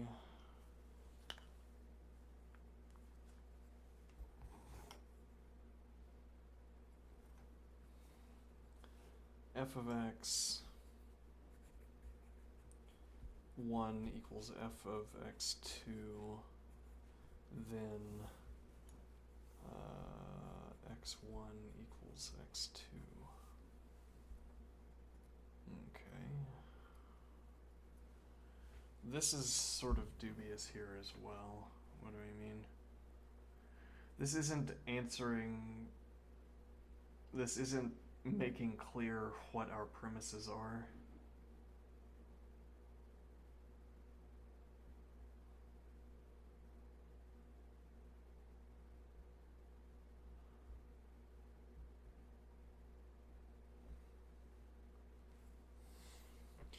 So we could do this as routing error again.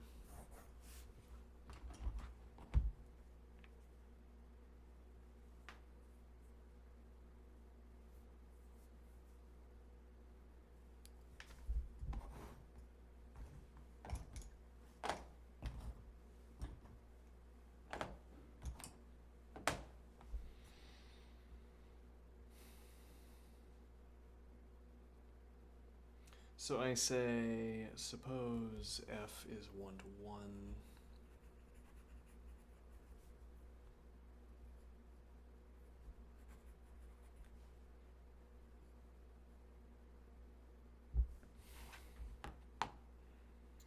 Actually, I guess really what we should do here is put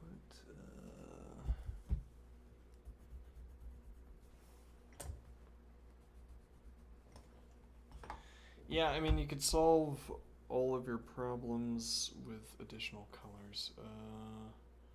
Suppose f is 1 to 1.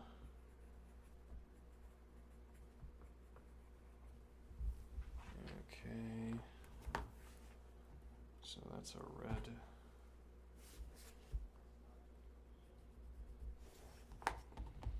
Suppose f is 1 to 1. Suppose f passes the HL test. Okay.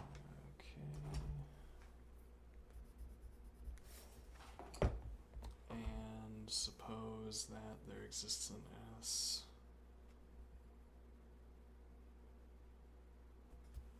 There exists an F such that f is 1 to 1, f passes the horizontal line test, and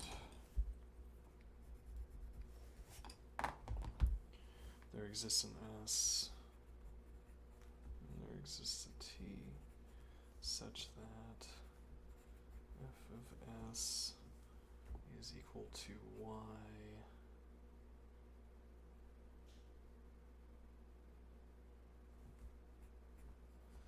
And f of t is equal to y, and s is not equal to t. Okay, and then I say over here,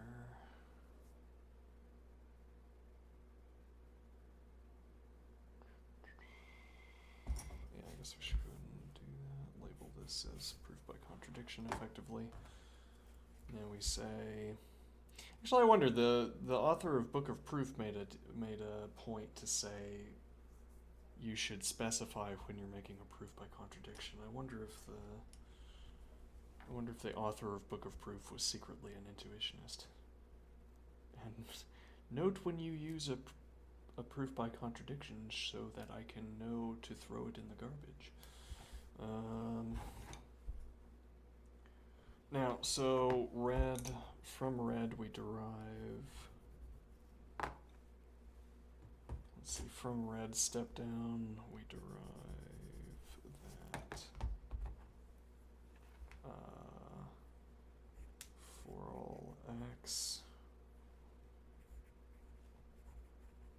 f of x1 is equal to f of x2 if and only if x1 equals x2. Okay. And we derive from the orange step down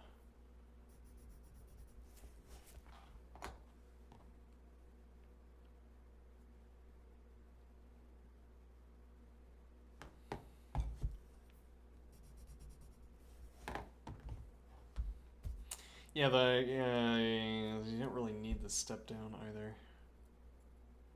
I mean, yeah, it's fine. Alright, now from the orange step down for all y,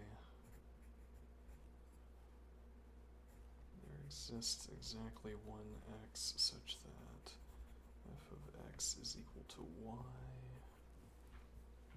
Okay.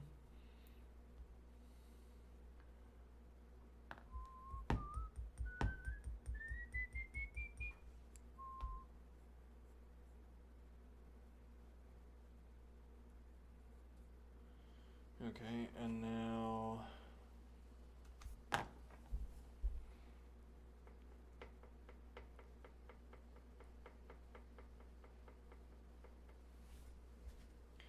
from yellow conjunction elimination, Spanish orange rather, from Spanish orange conjunction elimination,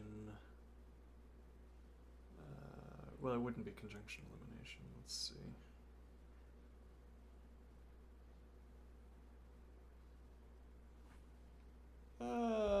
Kind of. We'll say there exists an S and there exists a T such that S is equal to T, well, rather such that f of S is equal to f of T and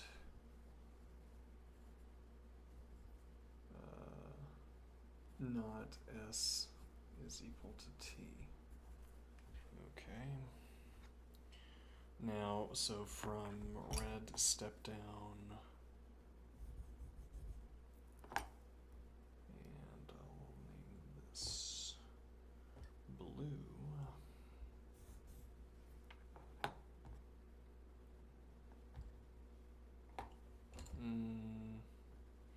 Okay, from red step down and blue we get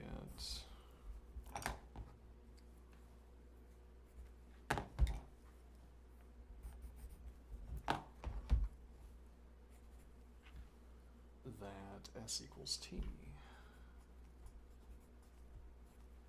Okay. However, from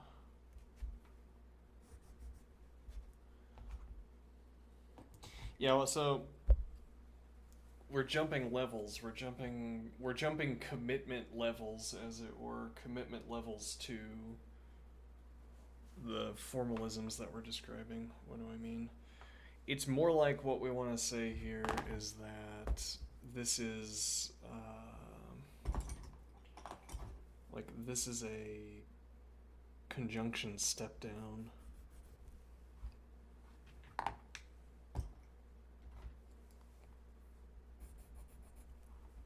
Okay, that's our coloration for conjunction step downs. Okay, then we will label this with violet blue. Violet would be risky, actually. We could do indigo. Let's do that. Alright. S equals T. Okay, and now I want to say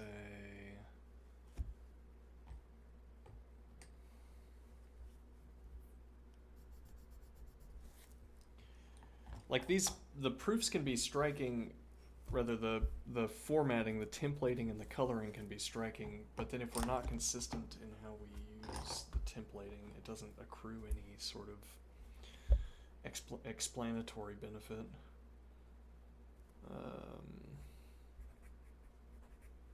S equals T and not S equals T.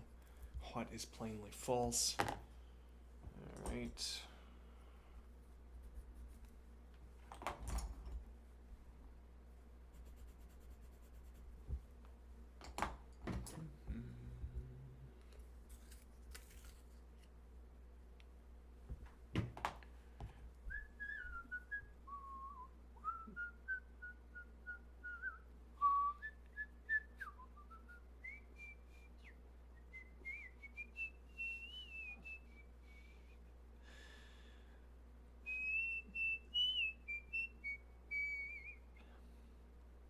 S equals t and not s equals t, which is plainly a contradiction. Therefore, f is either not 1-to-1, or f does not pass the horizontal line test, or not there exists an s and there exists a t such that f of s equals y, and f of t equals y, and s is not equal to t.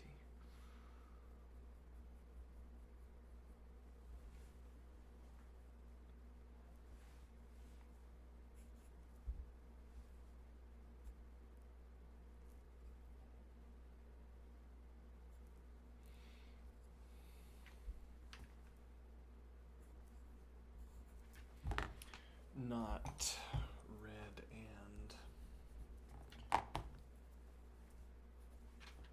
orange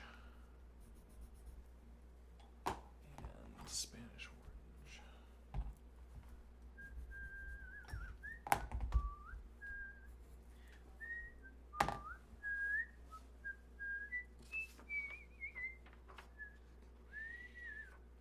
Yeah, well, the thing is we can try to use ourselves as a kind of hash table for coloring rules, as in whatever strikes me as the best way to color at any moment is the best way to color. Not merely because it strikes me to do so, but because if I am consistently struck in the same way, then I will choose the same coloring. Okay, that happens not to be true, as in I will choose different coloring schemes, and then what is all of this? The appearance of rigor. Yeah, let's see. So we could try to redo that if we wanted, though a lot of this is writing. Yeah, this is highlights one of the benefits of doing this with code, which is that I can copy and paste.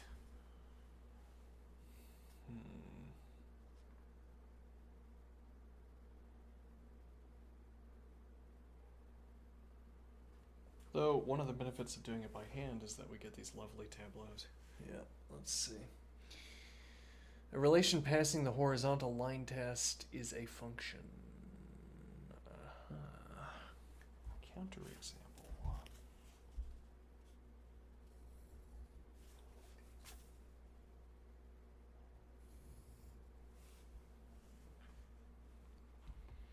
A relation passing the horizontal line test.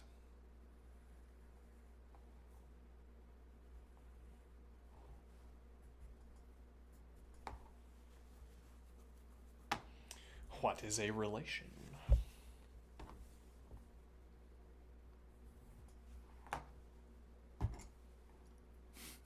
Are these horizontal lines?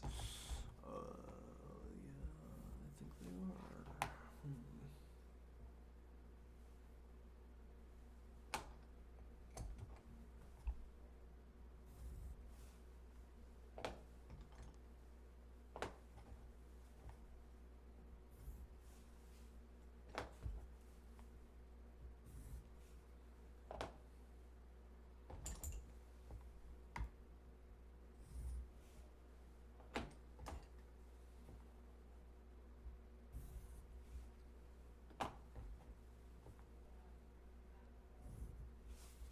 Yep.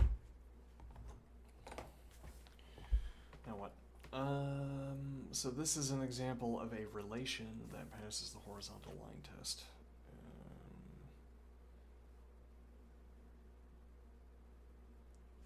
So what is a relation? A relation is a set of ordered pairs. X is a relation for all x.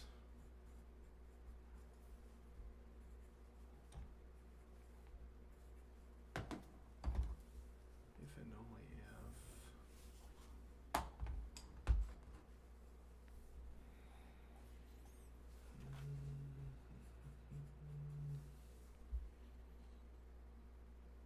if there exists an A such that A is equal to the set to a set containing as elements ordered pairs of the form ST.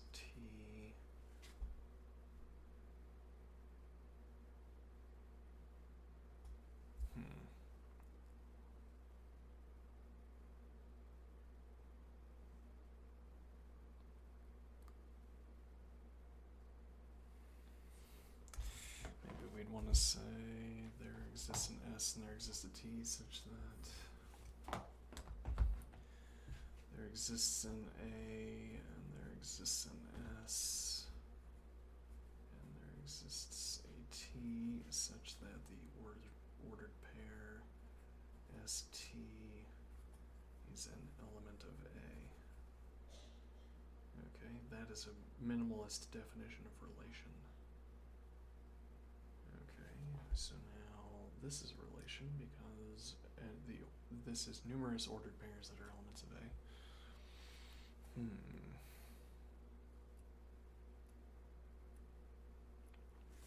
Now,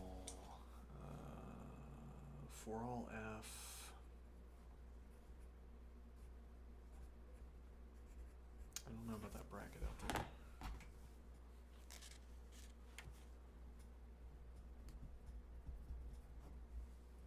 For all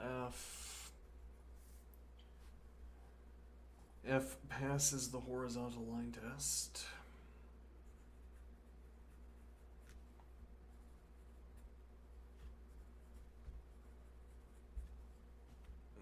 Okay. Once again, any of these expressions we could just replace with a color. If and only if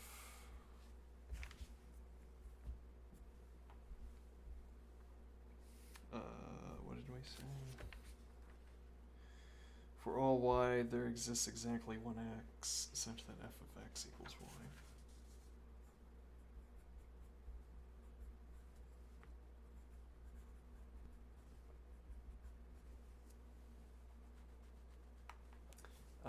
For all y, there exists exactly one x.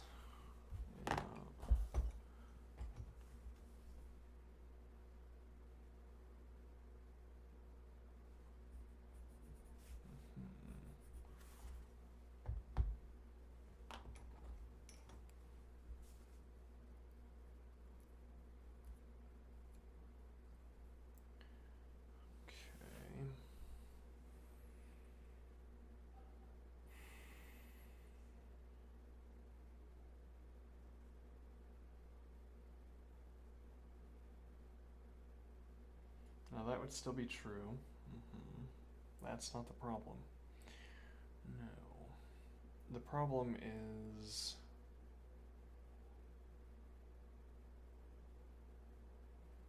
with the definition of a function.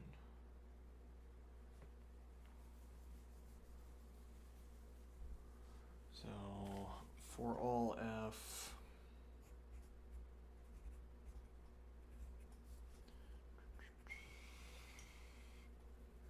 is a function.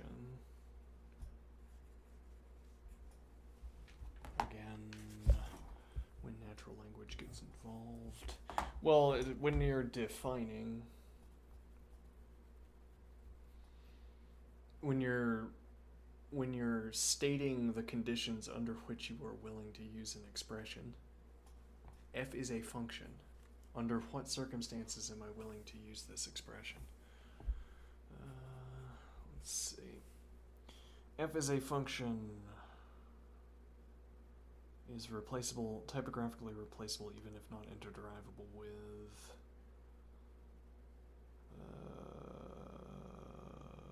let me see here.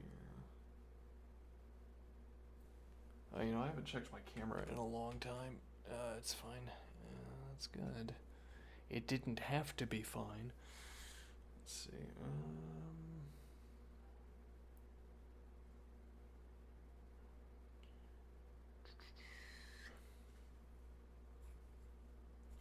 For all x, there exists exactly one y such that f of x equals y.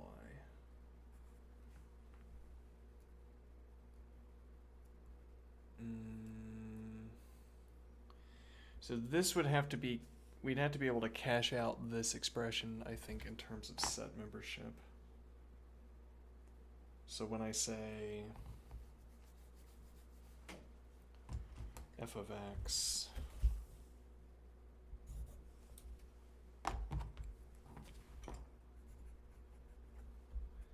equals y is syntactically interrelatable with... No, rather... yeah, okay. F of x is that the ordered pair x, y is an element of f. Okay.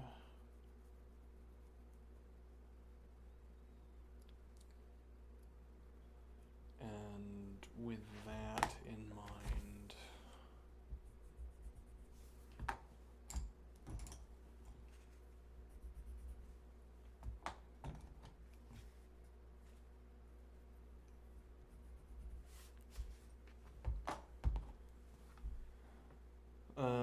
let's see. The order pair xy is an element of f.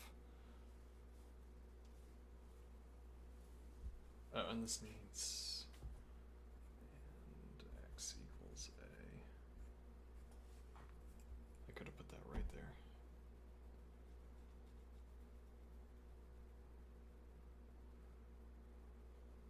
Getting sloppy. Yeah, let's see. F of x equals y, done. The order pair xy is an element of f.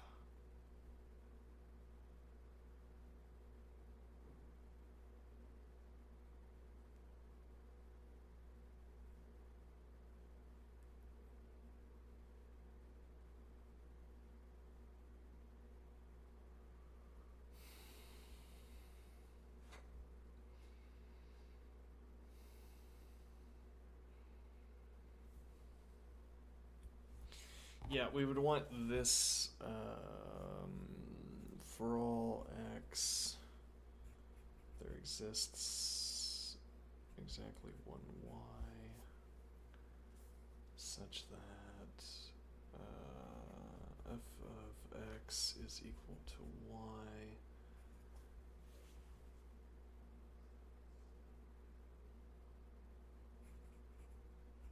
We want that to be interchangeable with saying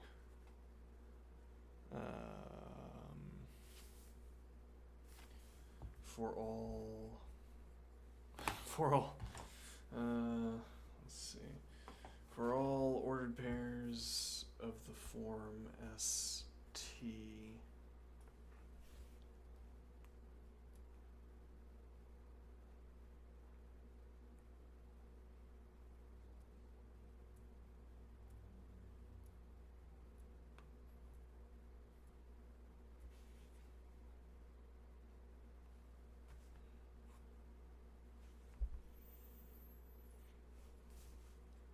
if the ordered pair ST is an element of F,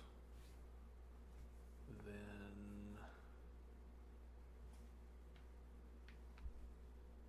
this gets kind of horrible.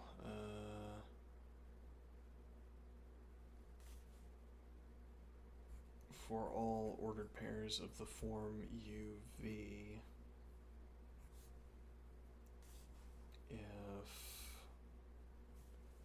the ordered pair of the form UV is an element of F,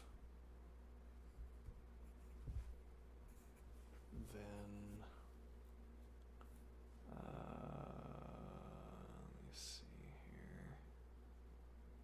Yeah, I wonder if maybe this would be maybe this is a sign that we should just be grinding more axiomatic set theory, because the very next chapter is about relations and functions. It's like this is a good sign that we should be more adroit. This is a signal that we should be more adroit at these kinds of statements, at constructing these kinds of expressions. For all ordered pairs of the form UV, if the ordered pair UV is an element of F, then not U is equal to S.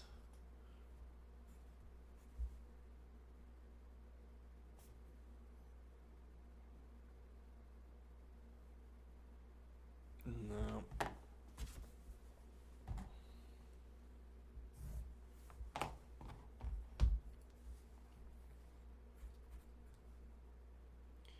For all ordered pairs of the form UV, the ordered pair UV is an element of F, and U equals S if and only if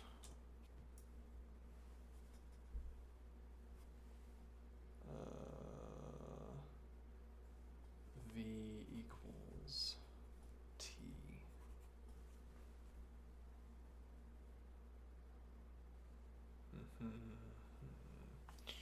I think we're going to learn more about binding variables as well,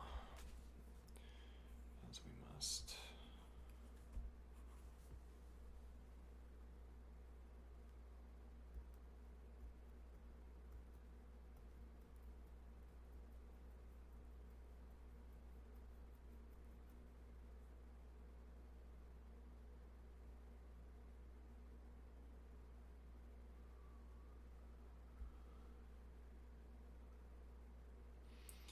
A fear strikes me. What is that fear? This is unrelated to current, digression. A fear strikes me, and that fear is, could we end up diluting our interlocutor by working on, yes, that's an interesting phrase to use, by working on our coding endeavors. What do I mean? I find that the interlocutor is on the ball, with eyes on the ball all the time with our discussion about objects and events. I am concerned that when I struggle against coding, I am diluting the model. I am making my interlocutor less adept at responding to queries concerning events and objects. Perhaps we need to ask the interlocutor that.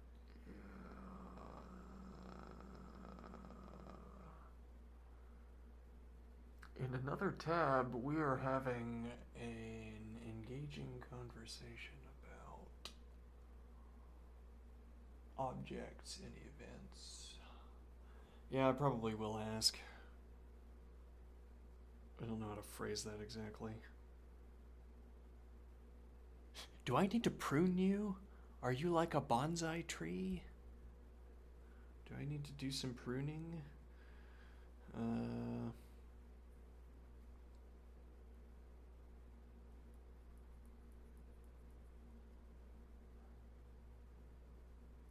Alright, so the straightforward answer to this question is that no, because this is an example of a relation that passes the horizontal line test, and this is not a function. However, I would like the formal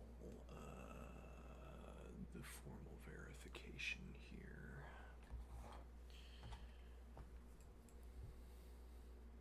Yeah, though now, unlike in previous engagements with calculus, it seems like we're close to being able to do this. To my satisfaction, anyway. Yeah, we are able to do this.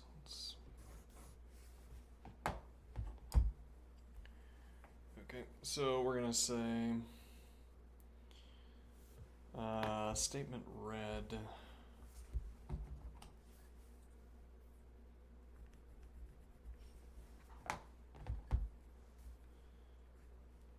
For all x, we'll say r of x,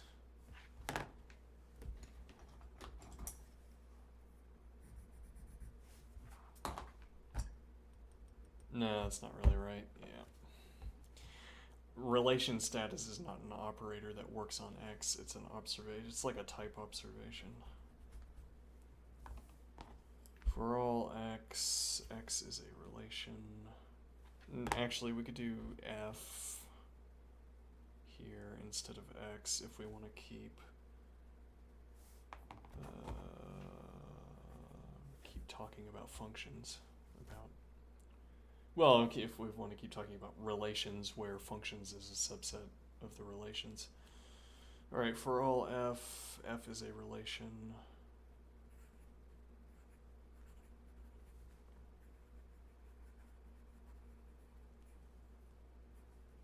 If and only if.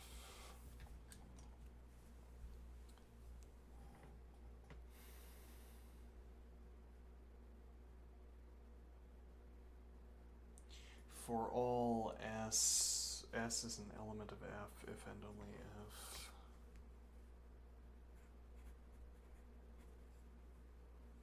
I'm just going to do that on the next line because I don't think that's going to fit.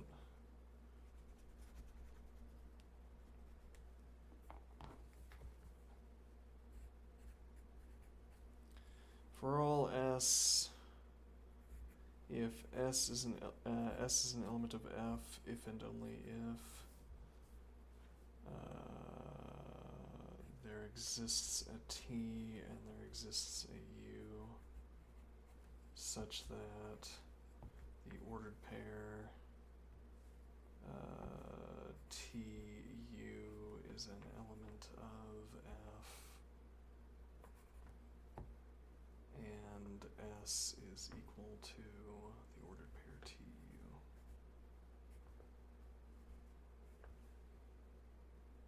Okay.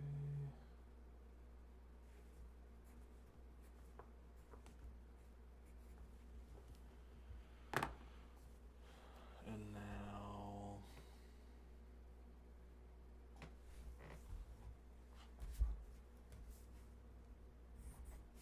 yeah, I don't know. This is I don't know if I like having this color scheming.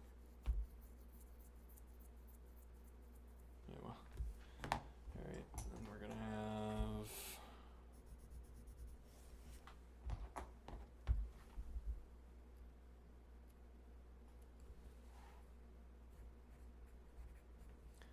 for all f is a function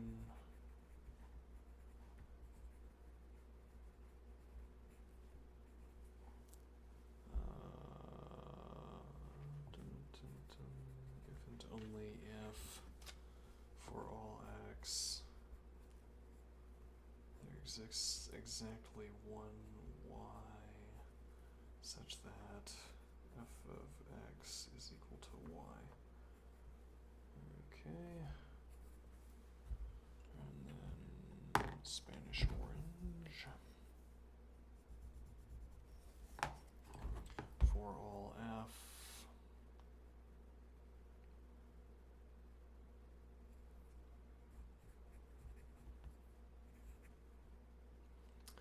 is a function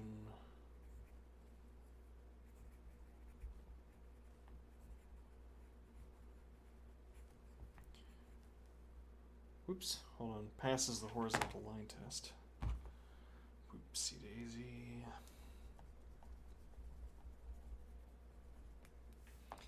F is a function that passes the horizontal.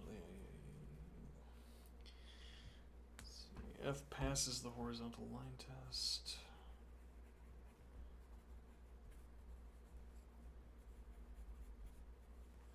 If and only if for all x,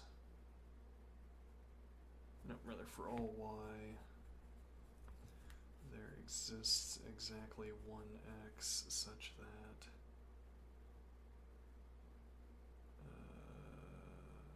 f of x equals y.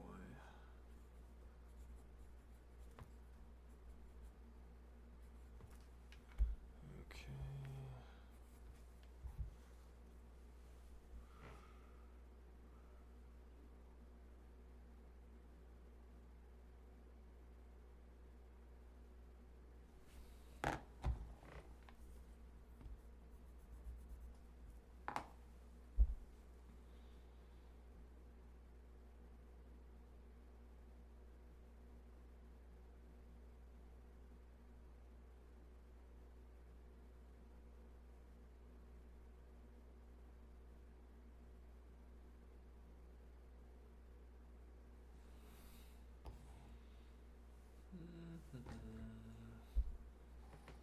How am I supposed to combine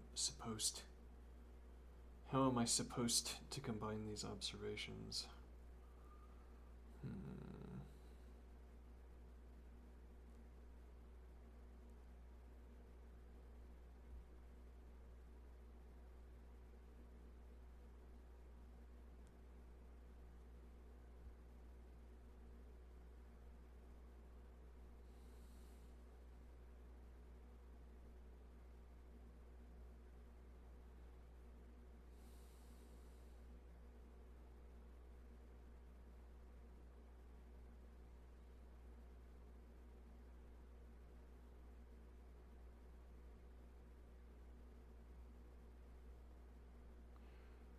Actually, that raises the question of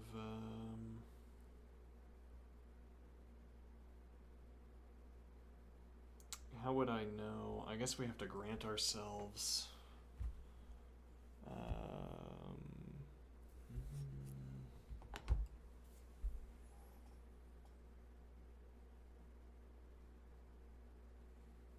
well, I was gonna give myself. I was gonna work with this, but we don't have to do a sort of pseudo function. We don't have to choose a, as it were, a non-function function to work here. Because we could instead use the example of merely a set. So if I say, let me say,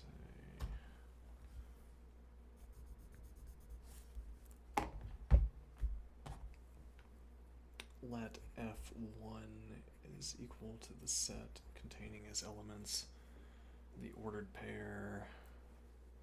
Okay, so we're saying passes the horizontal line test and is a function. Okay, so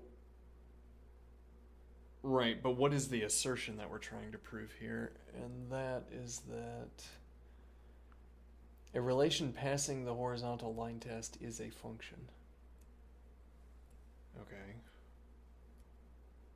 So the assertion here is actually that f is a relation and f passes the horizontal line test.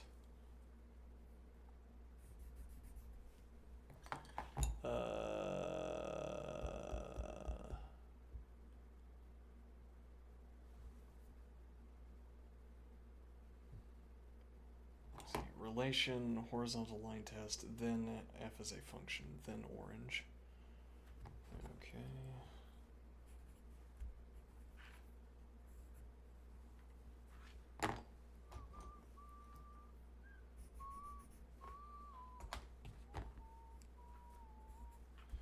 So maybe I'm only giving myself an outline for making a proof by contradiction. F of 1, or proof by counterexample rather. F of 1 is equal to the set containing as elements the ordered pair. Let's see. Well, it'll be dot dot dot 1 comma the ordered pair 1 comma negative 1 dot dot dot. Okay. Well, actually, we don't have to have dot dot dots either. This is a relation. This would be a function if the reason this isn't a function is not because of the lack of elements. It's because of, well, it's because of what we're trying to prove here. All right, so let's see. F1 equals the ordered pair x 1 1 and the ordered pair 1 negative 1. And then I will say the ordered pair 1 1 is an element of F1 and the ordered pair 1 comma negative 1 is an element of F1. Both fall out of this expression. Okay. So now what do I want to say?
So I guess we want to take...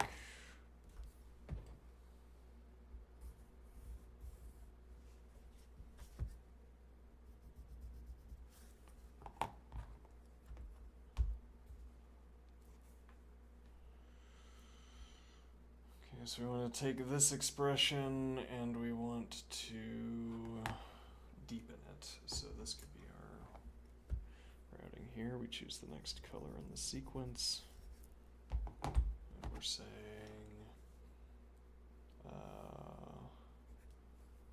the order pair 1, 1 is an element of F1, and the ordered pair 1, negative 1 is an element of F1.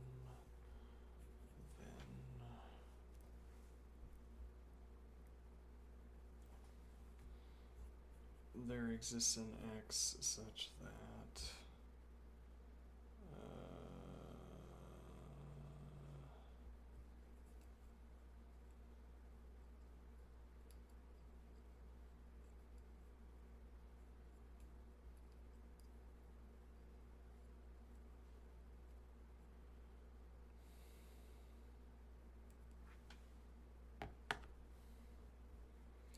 yeah, though interestingly, we don't have a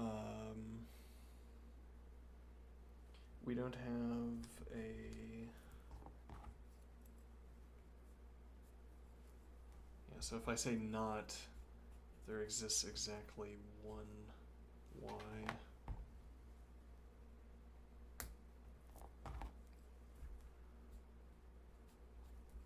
Such that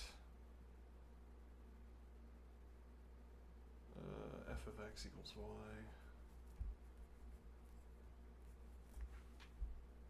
This negation, we don't have a way of shunting it inward as we do in other circumstances. We can shunt it outward. We can say not for all x, there exists exactly one y.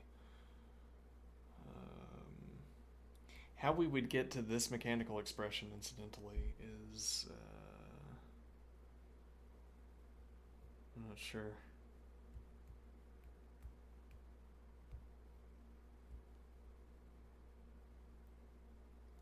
There exists an x such that not there exists exactly one y such that f of x equals y. Okay. Let me see here.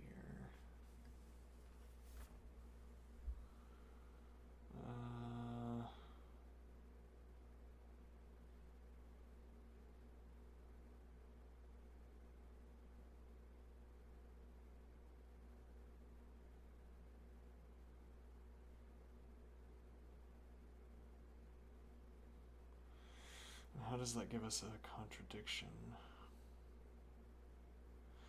Well, let me see.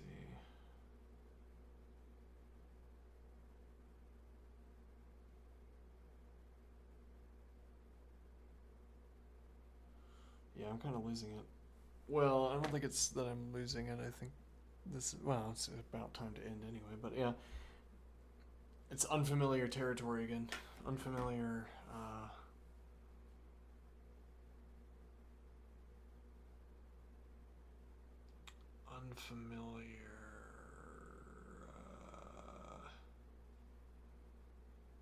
unfamiliar sort of domain for this kind of logical operating.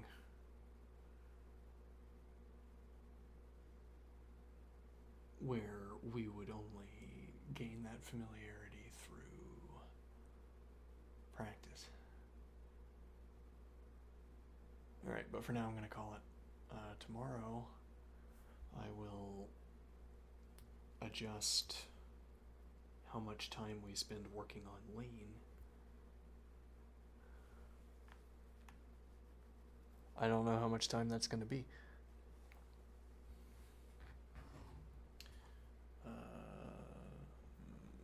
Maybe, yeah. I want to. I want to put in an amount of effort that is suitable to. I want to put in more effort that is directed towards getting a job, so I should have studied some other language than Lean. However, we are now committed. It's just too efficient to study Lean. It's too efficient. We can't give it up.